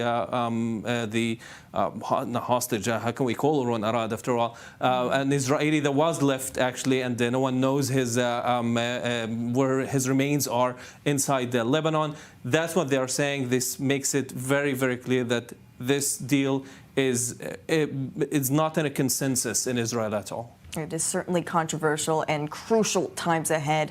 We are going to move now out of news of Lebanon, Israel's other war front, where the newly appointed Prime Minister, Nawaf Salam, is taking on the role with promises of reform, unity, and reconstruction. Salam's appointment ends a 2-year political deadlock, but has sparked opposition from the terror group Hezbollah. Here's more details in this report. Lebanon's president has designated Nawaf Salam, the head of the International Court of Justice, as the country's new prime minister. Arriving from The Hague on Tuesday, Salam assumed office after a 2-year power vacuum and pledged to rebuild Lebanon after a devastating conflict between Israel and Hezbollah. Reconstruction is not just a promise, but a commitment. This requires serious work to completely implement UN Resolution 1701 and all the provisions of the ceasefire agreement, and to impose the complete withdrawal of the enemy from every last inch of our occupied territory. But Salam's path to forming a government is already fraught with challenges. Hezbollah and its allies, who abstained from endorsing him, accused opponents of seeking to push the group out of power. Salam countered these accusations by emphasizing his commitment to unity. In my ideology, training and political practice, I am not one to exclude, but one to unite. And this is my sincere invitation. My hands are extended to all to set off together on this mission of rescue, reform, and rebuilding. Salam, a former Lebanese ambassador to the United Nations and current chief of the ICJ, presiding over South Africa's case accusing Israel of genocide, is no stranger to controversy. According to a report by UN Watch, Salam condemned Israel 210 times during his tenure as Lebanon's envoy between 2007 and 2017. He called Israel a, quote, triumph of blatant racist and colonialist choices, and accused it of ethnic cleansing through terrorism and organized massacres. Salam also consistently sided with Iran, voting against all 11 General Assembly resolutions that condemned the Iranian regime's violations against its own people. Salam will now step down as ICJ president, likely to be replaced by pro-Israel Ugandan judge Julia Sebutinde, the only one apart from the Israel judge to have voted against orders for Israel to restrain its military actions in Gaza. And so, Salam's appointment is seen by many as a potential turning point for Lebanon, but it's unclear what it will mean for Israel, given his past inflammatory rhetoric. To talk more about the diplomatic changes and progress we're seeing inside Lebanon right now, we are joined by our I-24 News Middle East correspondent, Ariel Osseran. Ariel, today we saw the first meeting of these three newly appointed leaders. And so what is the messaging coming out right now? Yeah, I think if we could pull up the picture of the three meeting together, I think it's really telling of the atmosphere. You see in the middle, Joseph Aoun, the new president, on the right, Nawaf Salam, the new prime minister. They're engaged in dialogue. They were elected to promote change in Lebanon. And on the left, Nabih Berri, parliament speaker, he does not seem happy. He did not seem happy either during the inauguration speech of Joseph Aoun. He's the head of the Amal party, and really one of the two prongs of the Shiite duo, Hezbollah and Amal, in Lebanese politics. And if their statements are turned into actions, both Aoun and Salam, these aren't good times for armed militias in Lebanon. Both Hezbollah and Amal are the largest armed militias in the country. So it remains to be seen whether they will actually move forward with disarming Hezbollah. It's not up to President Aoun, but rather, according to the Lebanese constitution, it's up to the Lebanese cabinet to disarm Hezbollah. First, Salam needs to appoint such a cabinet. That is his next test. But if we're looking at internal Lebanese dynamics, both Hezbollah and Amal announced that they will not be participating in parliamentary consultations regarding forming a new government. This puts them increasingly at odds with the new Lebanese leadership, both Aoun and Salam, who handed in his resignation today as a member of the International Court of Justice in The Hague, which he presided as president. So quickly, Ariel, good or bad on Israel's perspective?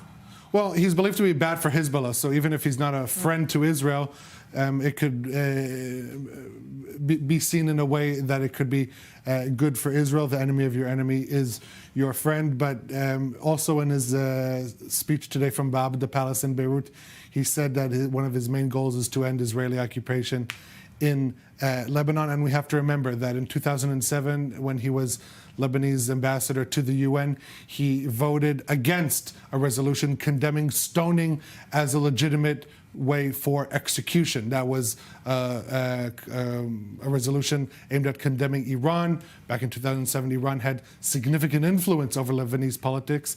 So you could say where you sit is where you stand. Now that is not the reality in Lebanon. It is no longer the Shiite umbrella that is, or the Iranian umbrella that is casting a shadow over Lebanon, but rather new, invigorated American, French, and Western influence. But first he has to form a government that will solidify his position as prime minister. He met today with the outgoing caretaker prime minister, Najib Mikati, so he definitely has his work cut out for him. And in Lebanon, there are significant hopes that both him and Aoun will be successful in leading to the disarmament of Hezbollah. A lot to unfold on the political arena. Ariel Osseran, thank you for breaking it all down for us. Yes. Now, in Syria, American journalist Austin Tice, who was abducted back in 2012 and held by pro-Assad forces, is still reportedly in captivity despite the fall of Assad's regime. One NGO is now hard at work trying to locate him. Here's more. Missing U.S. journalist Austin Tice is still being held in Syria by loyalists of the toppled leader Bashar al-Assad, according to one NGO focused on hostage releases. Today, we believe that Austin is in Syria. Austin is held by few people, very few people, in a safe house in order to do an exchange or a deal. Nizar Zaka, a Lebanese businessman living in the U.S., was a hostage himself, spending 4 years in an Iranian prison on charges of spying.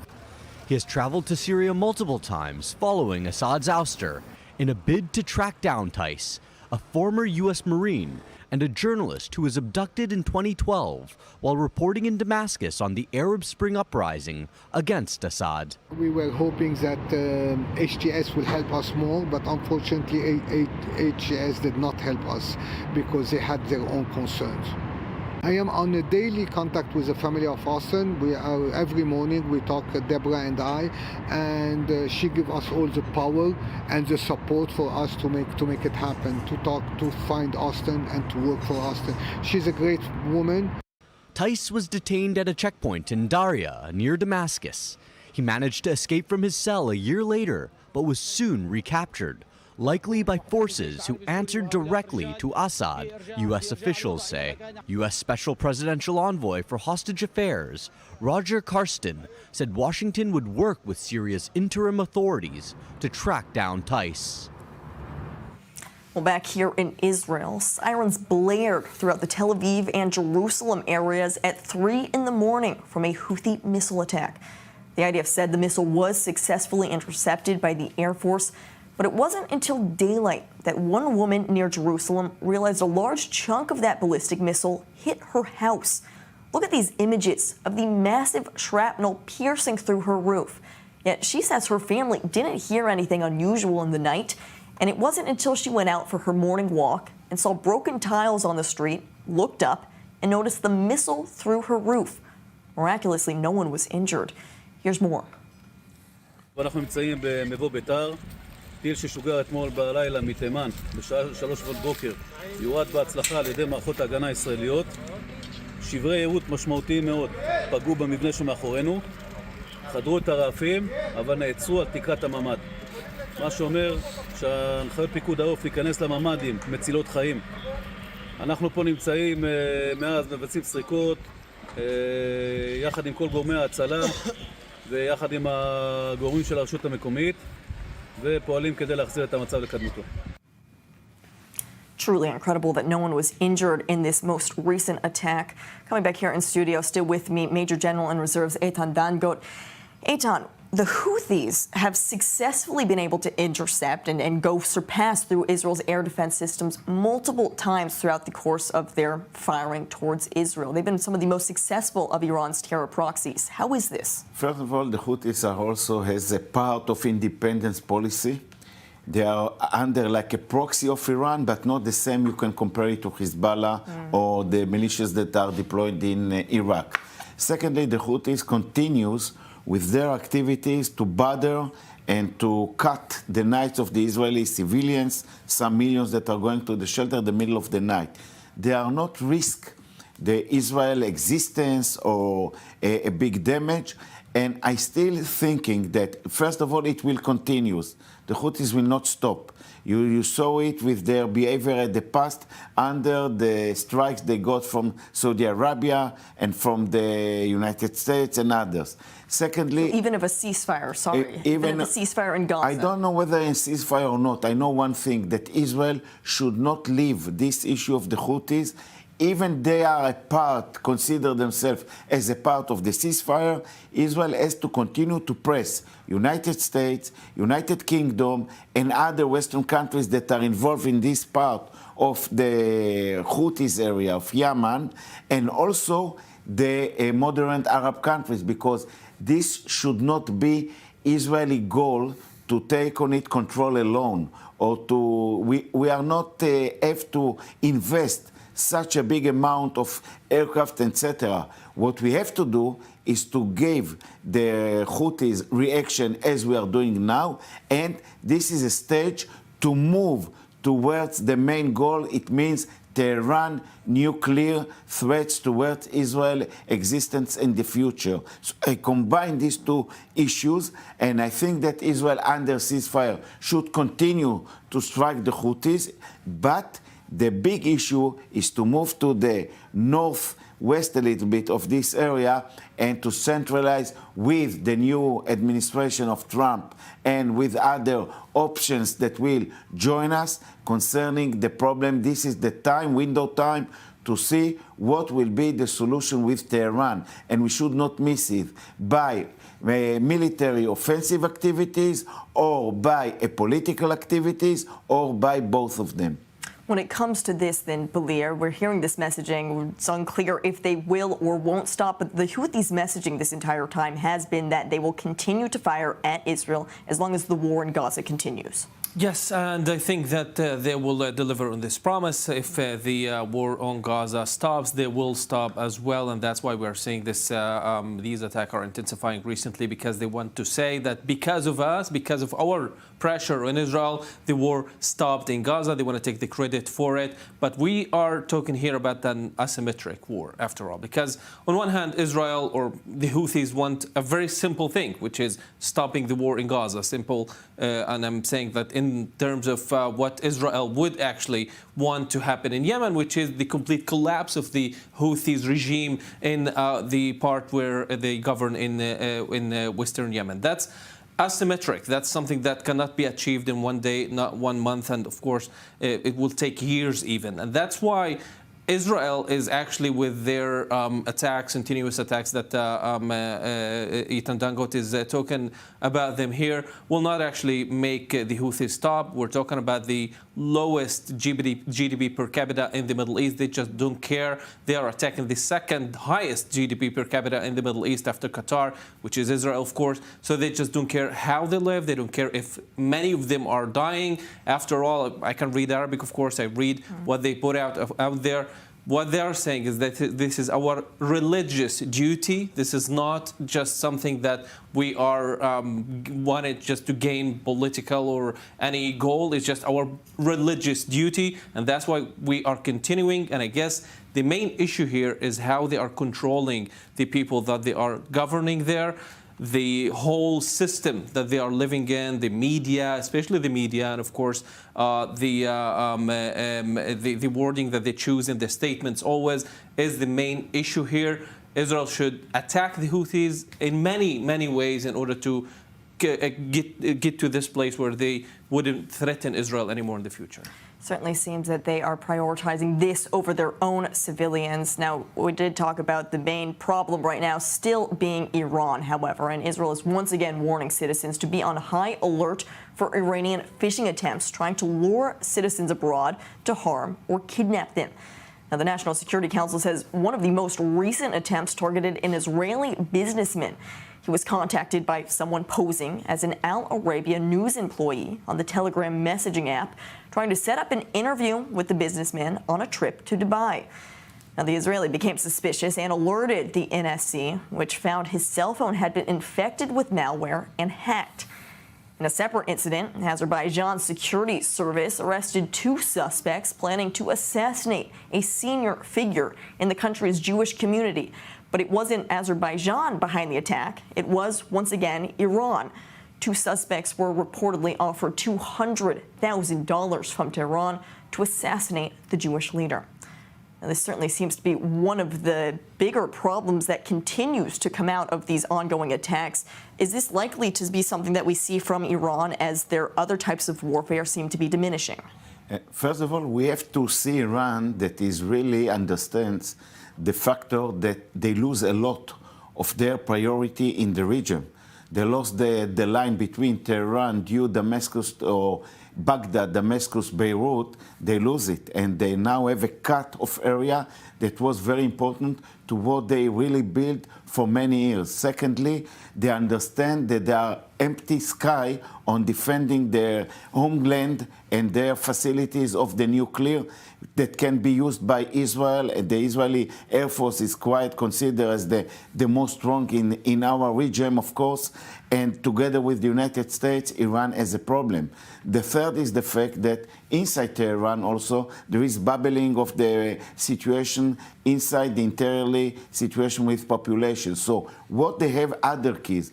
Kidnapping is adopted by this terror group for many years. You see, unfortunately, what we are dealing about this situation with kidnap on Israelis in Gaza. So they want to keep for themselves some value by kidnapping Israeli senior officers or other Israeli commercial or businessmen, and to keep it for themselves as a value for the future, like they did with the United States. But my remark is that it was even before the war.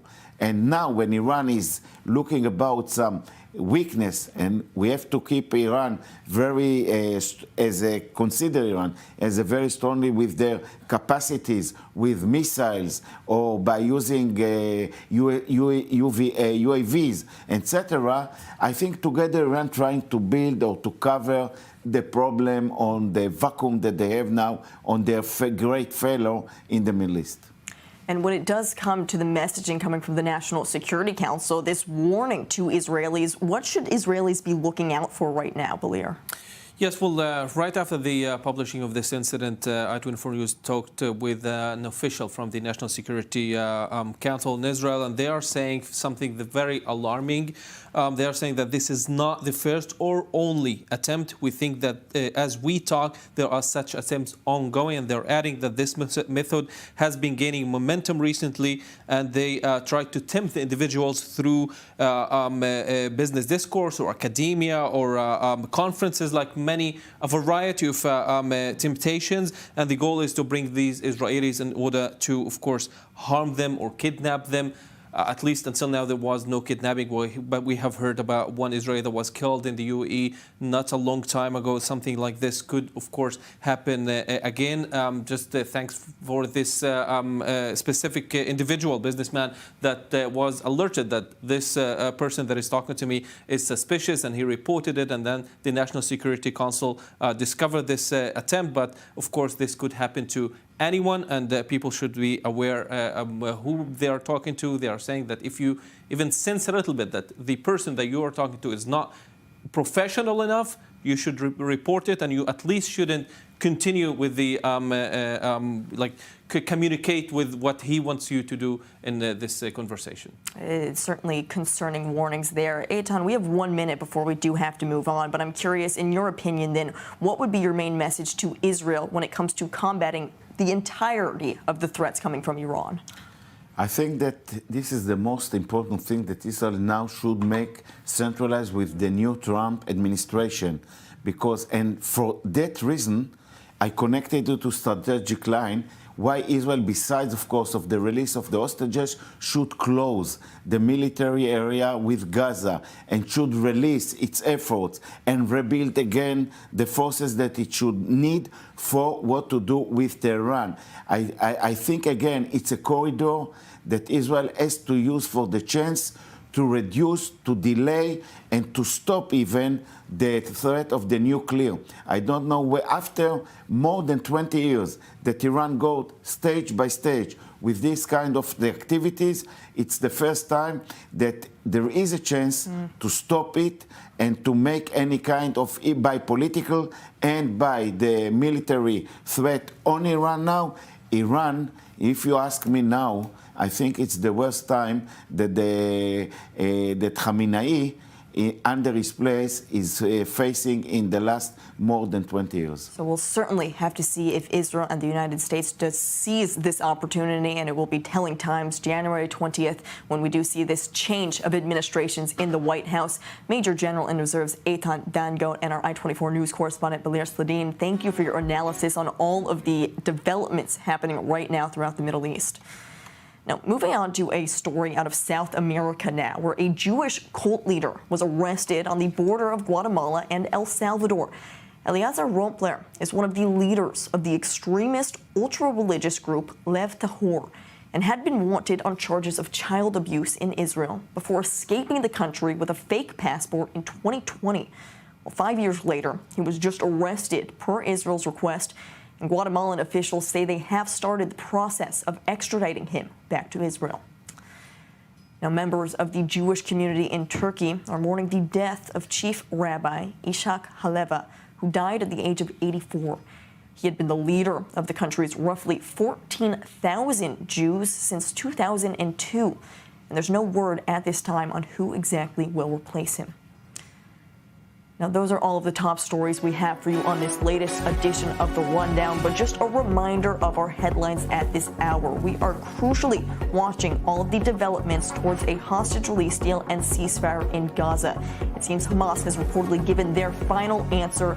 Israel is meeting tonight to see if the final hours something could be signed and delivered, but I want to remind our viewers, until anything is official, we will continue to bring you all of the latest details in these telling hours and telling days, possibly even until January 20th. This seems to be the date that all sides want to see some sort of a movement on the end of hostilities inside Gaza.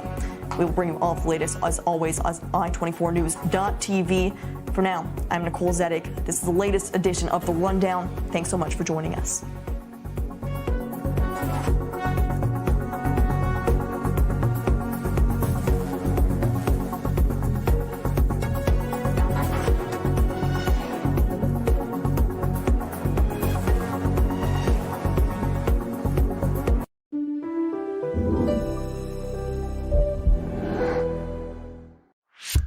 You live in Israel or you are preparing for your Aliyah? Congratulations. You have a smartphone?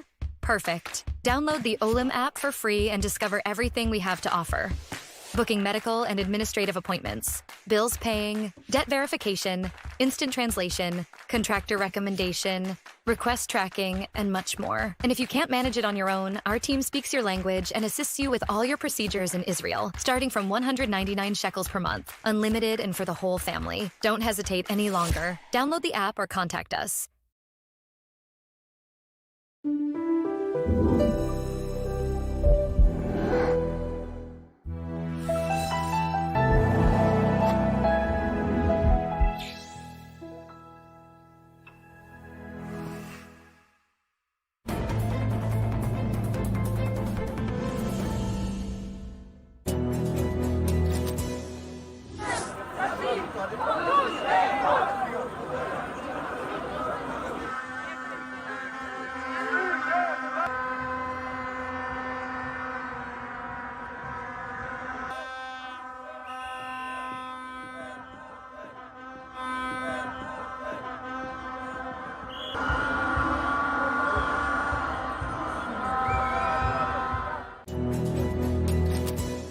Shalom.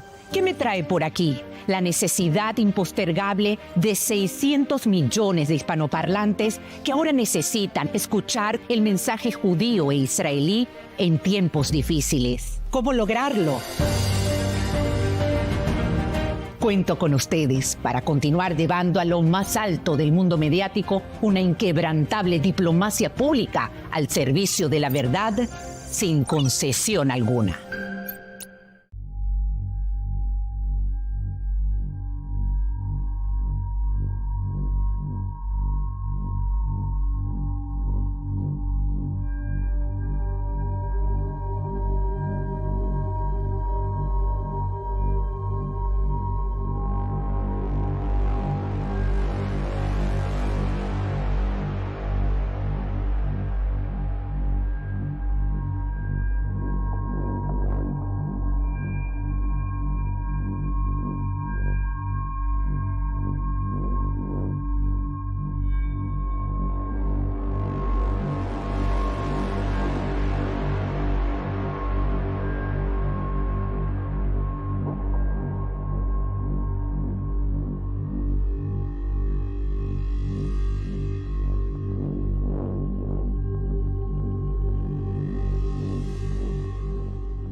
This broadcast is brought to you by Israel Bonds, the most direct and impactful way to support Israel. Invest now at israelbonds.com.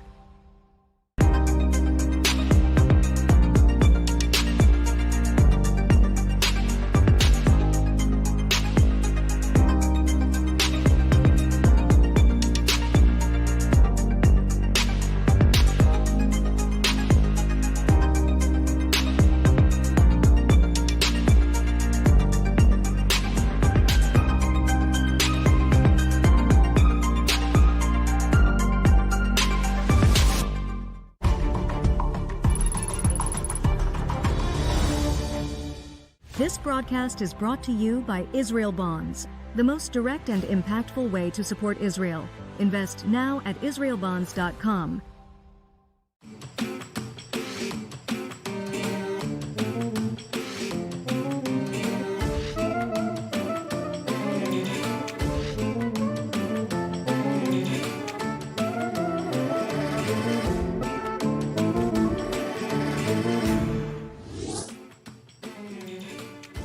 Hello and welcome to Jewish World Weekly on I-24 News. I'm Emily Francis. Each week we focus on stories, issues, and personalities of Jewish interest here in Israel and throughout the diaspora, the global Jewish community. And we start with our top 5 items in the Jewish world, presented by Nicole Zedek. Nicole. Thanks, Emily. Here are the top 5 items in the Jewish world this week. A lawsuit in D.C. was filed against Joe Biden's administration for a, quote, unconstitutional sanctioning of American-Israeli settlers. Levi Yitzhak Pilant and Issachar Man had their assets frozen after the Biden administration accused them of undermining peace, security, and stability in the West Bank, including leading settler attacks on Palestinians. The lawsuit claims they are being targeted for being Jews who are living on Jewish land. A Columbia University professor claims she was fired due to her pro-Palestinian views. Law professor Catherine Frank was found by an internal investigation to have incited discrimination against Israeli students who were suspended during the pro-Palestinian campus protests back in May. The university confirmed that Frank had, quote, accelerated her planned retirement. A pro-Palestinian rally in London is attempting to defy police restrictions by marching past a synagogue.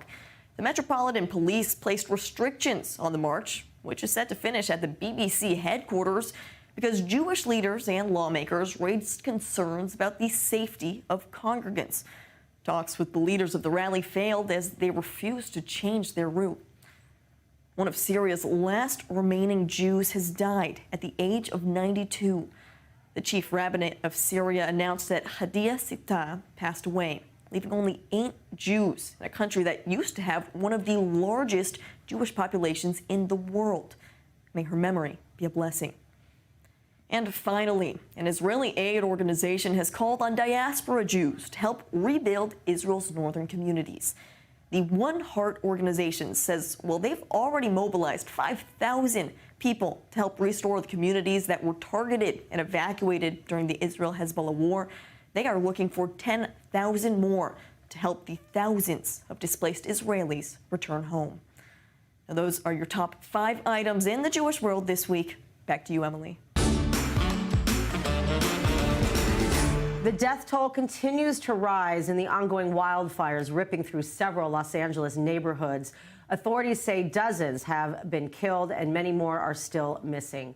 Despite heroic, unrelenting efforts by firefighters, heavy winds are expected, with fears mounting that the flames could once again wreak havoc in more neighborhoods. Fire authorities say over 40,000 acres have already burned in the blazes and are still not contained. The sleepy community of Pacific Palisades has been utterly destroyed by these fires, leaving thousands of families homeless, including the rabbis of Pacific Palisades Kehilloth Israel Synagogue.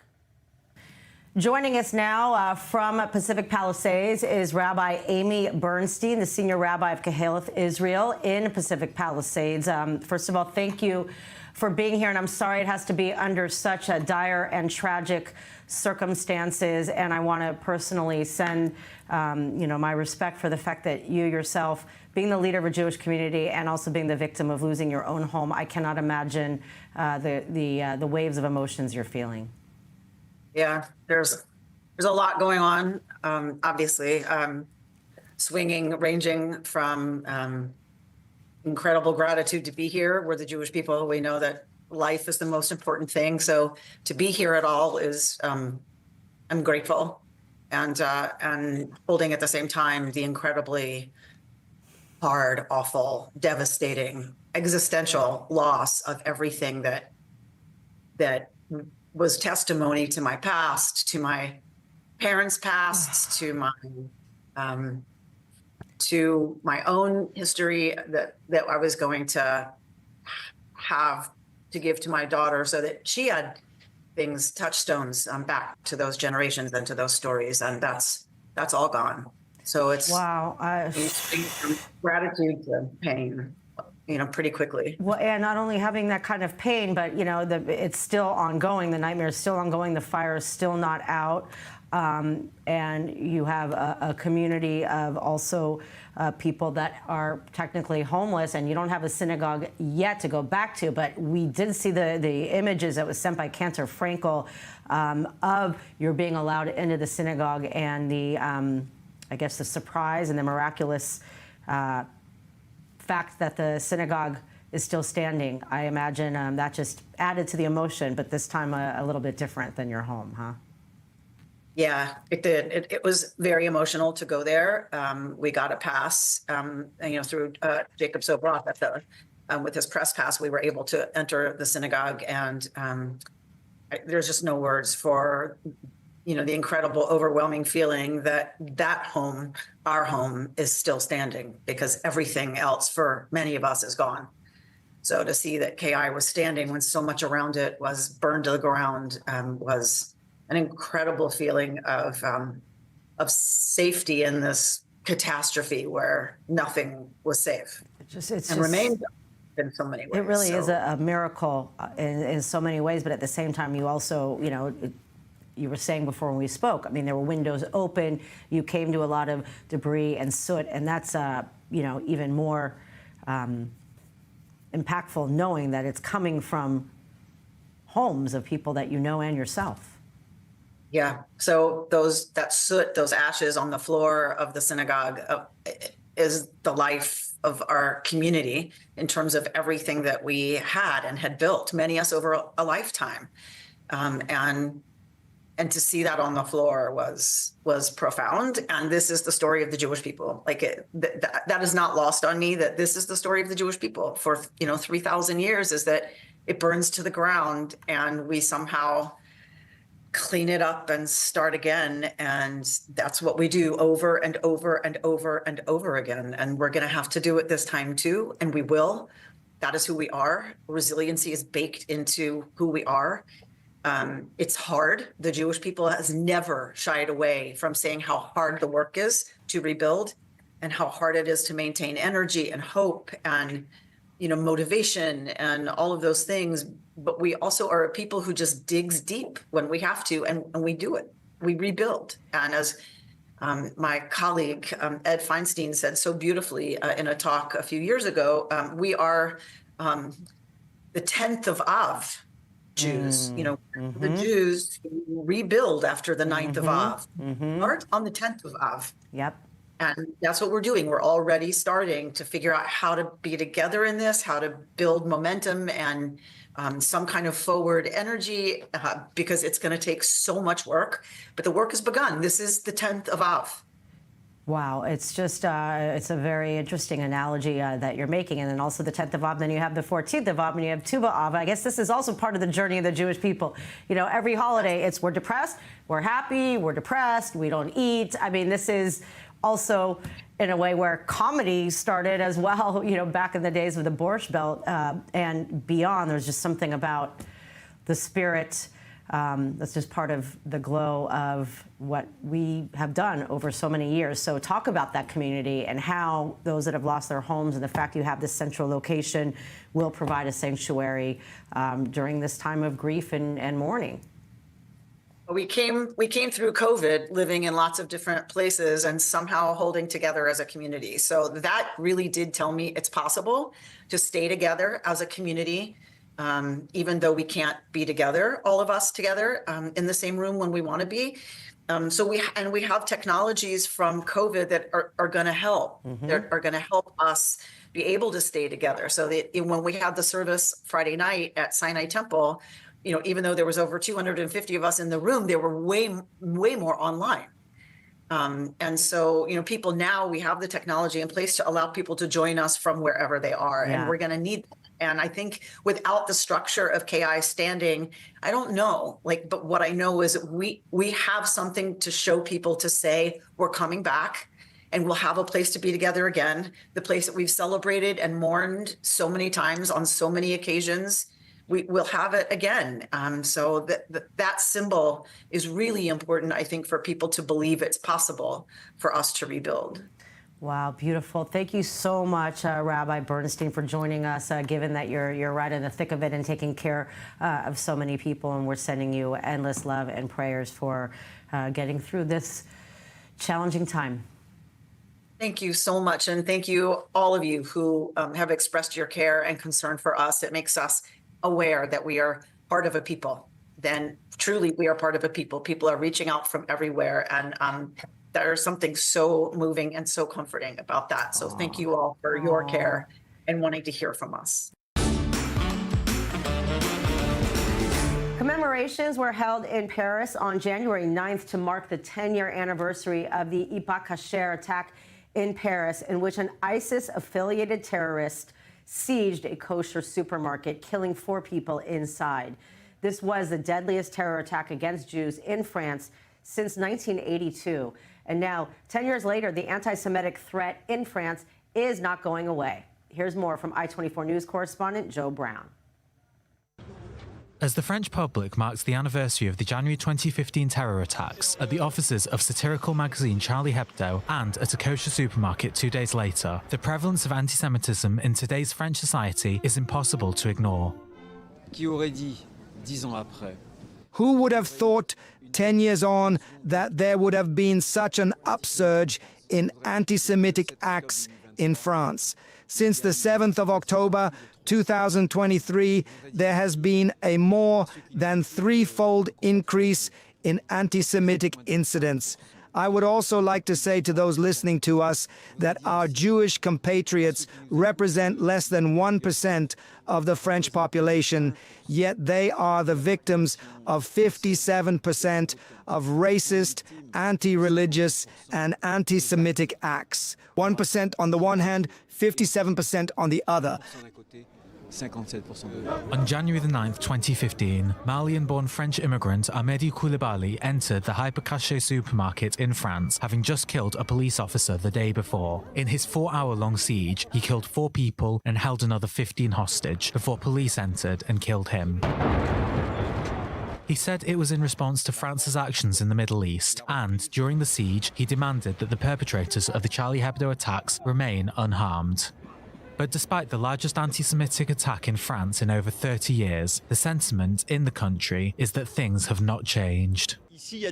What happened here 10 years ago had causes that have not been resolved. We may have overcome the jihadist episode 10 years ago, but we know that Islamism is still on the rise in our country, that it continues to pose a daily threat to French people and to French Jews in particular. A recent poll by French magazine Le Point shows that 1 in 5 young French people think that the Jews should leave the country, while 16% of total respondents said that Jews are to blame for the rising anti-Semitism in France. And anti-Semitic incidents are, indeed, rising. In the aftermath of the October 7th attacks, 2023 saw the highest number of anti-Semitic attacks recorded in France, with multiple incidents in 2024 suggesting that that unfortunate record could be broken. Un ami antisémite The anti-Semitic tsunami of hatred for Israel and the Jews that we have been experiencing since October 2023 reminds us that what happened 10 years ago is obviously engraved in the collective memory, in the flesh of our country, but compels us not only to commemorate, but to fight against this hatred, against Islamism, and against all those who attack the values of the Republic and of France. Aliyah applications from France increased threefold in the 12 months following October the 7th. So whilst the French public mourns alongside them, the third largest Jewish community in the world is keeping a firm eye on its future. Global anti-Semitism is reaching a fever pitch around the world, and a new Anti-Defamation League poll reveals that nearly half of adults worldwide hold elevated levels of anti-Semitic beliefs and attitudes, which is an estimated 2.2 billion people when the world Jewish population is only 16 million. Joining us via Zoom from the U.S. is Marina Rosenberg, Senior Vice President of International Affairs at the Anti-Defamation League and former ambassador of Israel to Chile. Thank you very much for being here. Sorry it has to be under these circumstances. Thank you for the invitation. Yeah. And indeed, I wish we had some better news. This is nothing surprising. We know the rising tide of anti-Semitic violence behavior has, just been making headlines since the October 7th massacre, and of course, the over year-long war. But the fact that 46% of adults in the world hold these beliefs is quite alarming.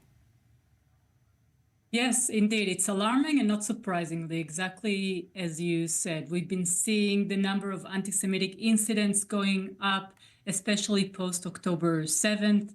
And it's not surprising, to me at least, that the number of people that are harboring anti-Semitic attitudes is also on the rise. And basically what we're seeing here is a global emergency of anti-Semitism. We're seeing it from the Middle East to Europe, from North America to Africa, and it can come from anyone and anywhere. Yeah, also given Jews, let's just think about it. In the world, Jews only represent 0.2% of the population. So how does the research of the ADL explain this ongoing escalation and problem, that we know of has existed for thousands of years? I mean, such a small minority, yet the majority is continuing to call for a lot of bad things to happen to the Jewish people.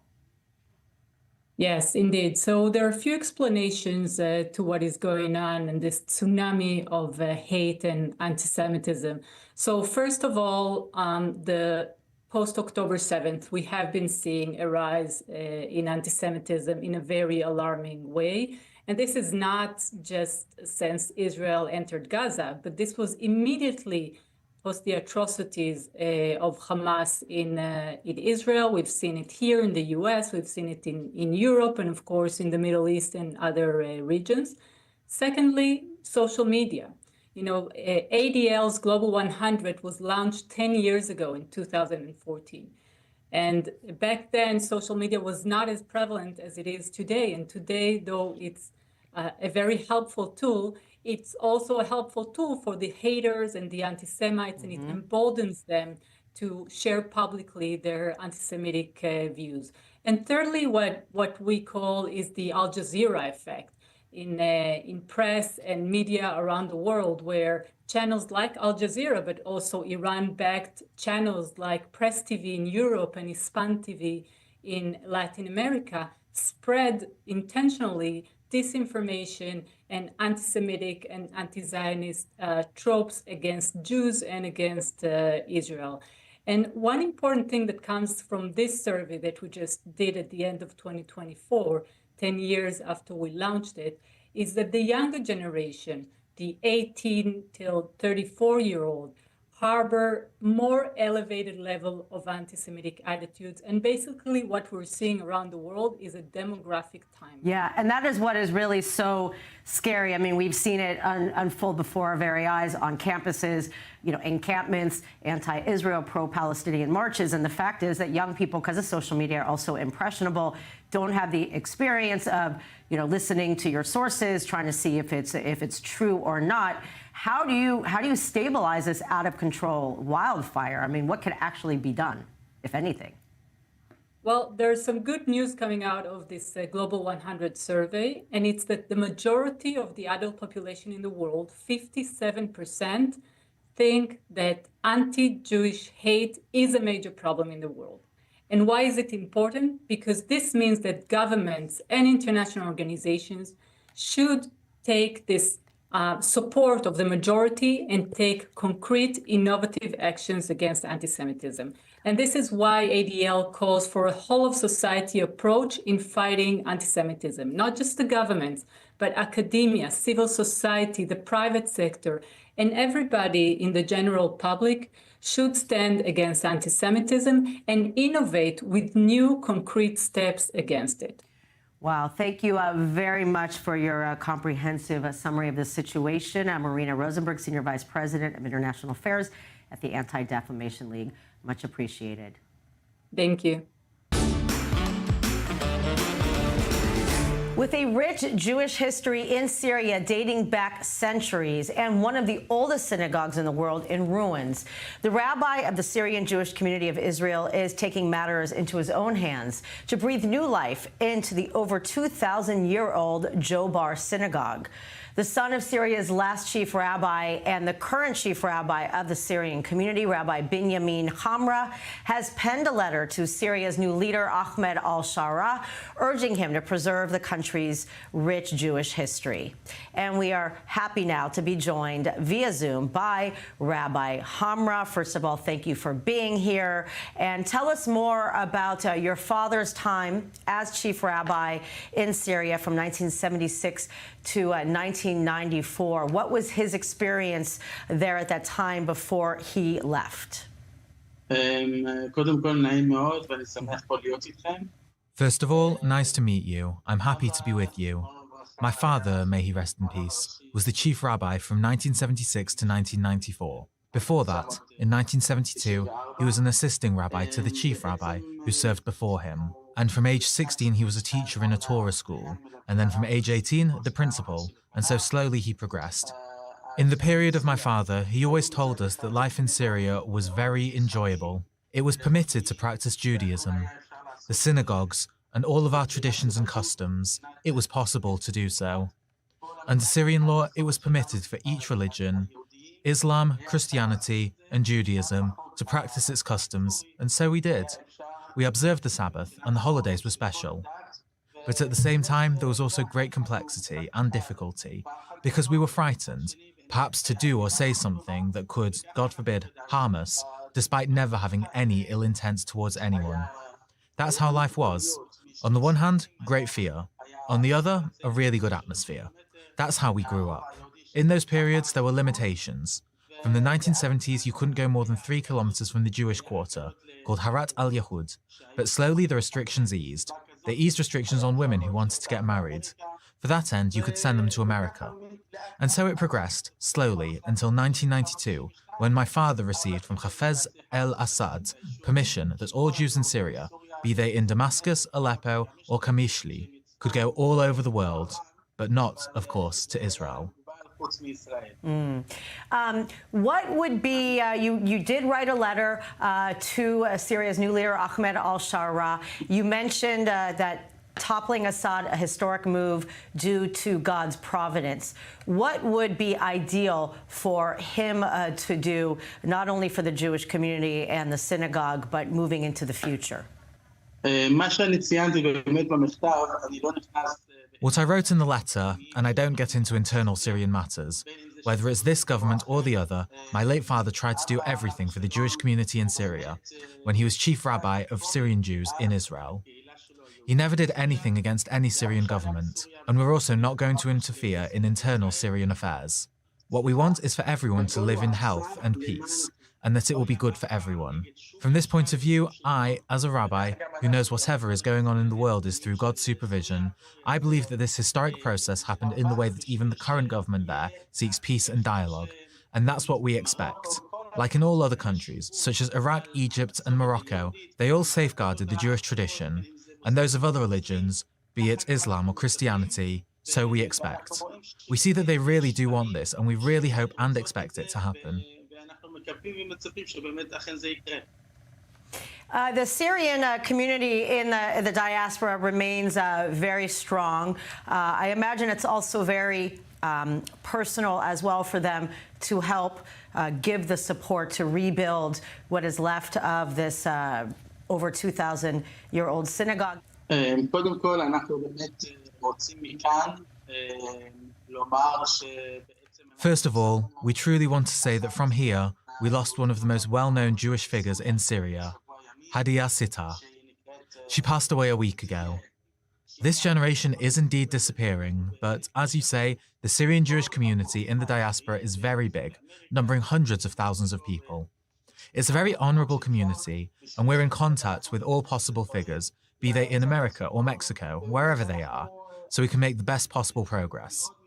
We really expect and wish that from this moment, we can come visit on the best possible side. Also, are you, as well as Syrian expats throughout the diaspora, optimistic that the new regime will protect these priceless sites? And is there a hope of one day being in a place where people could actually go to Syria and reconnect with their roots and their great-grandparents and grandparents where they grew up? As I said earlier, we hope the new government has its face towards peace, open to dialogue and understanding.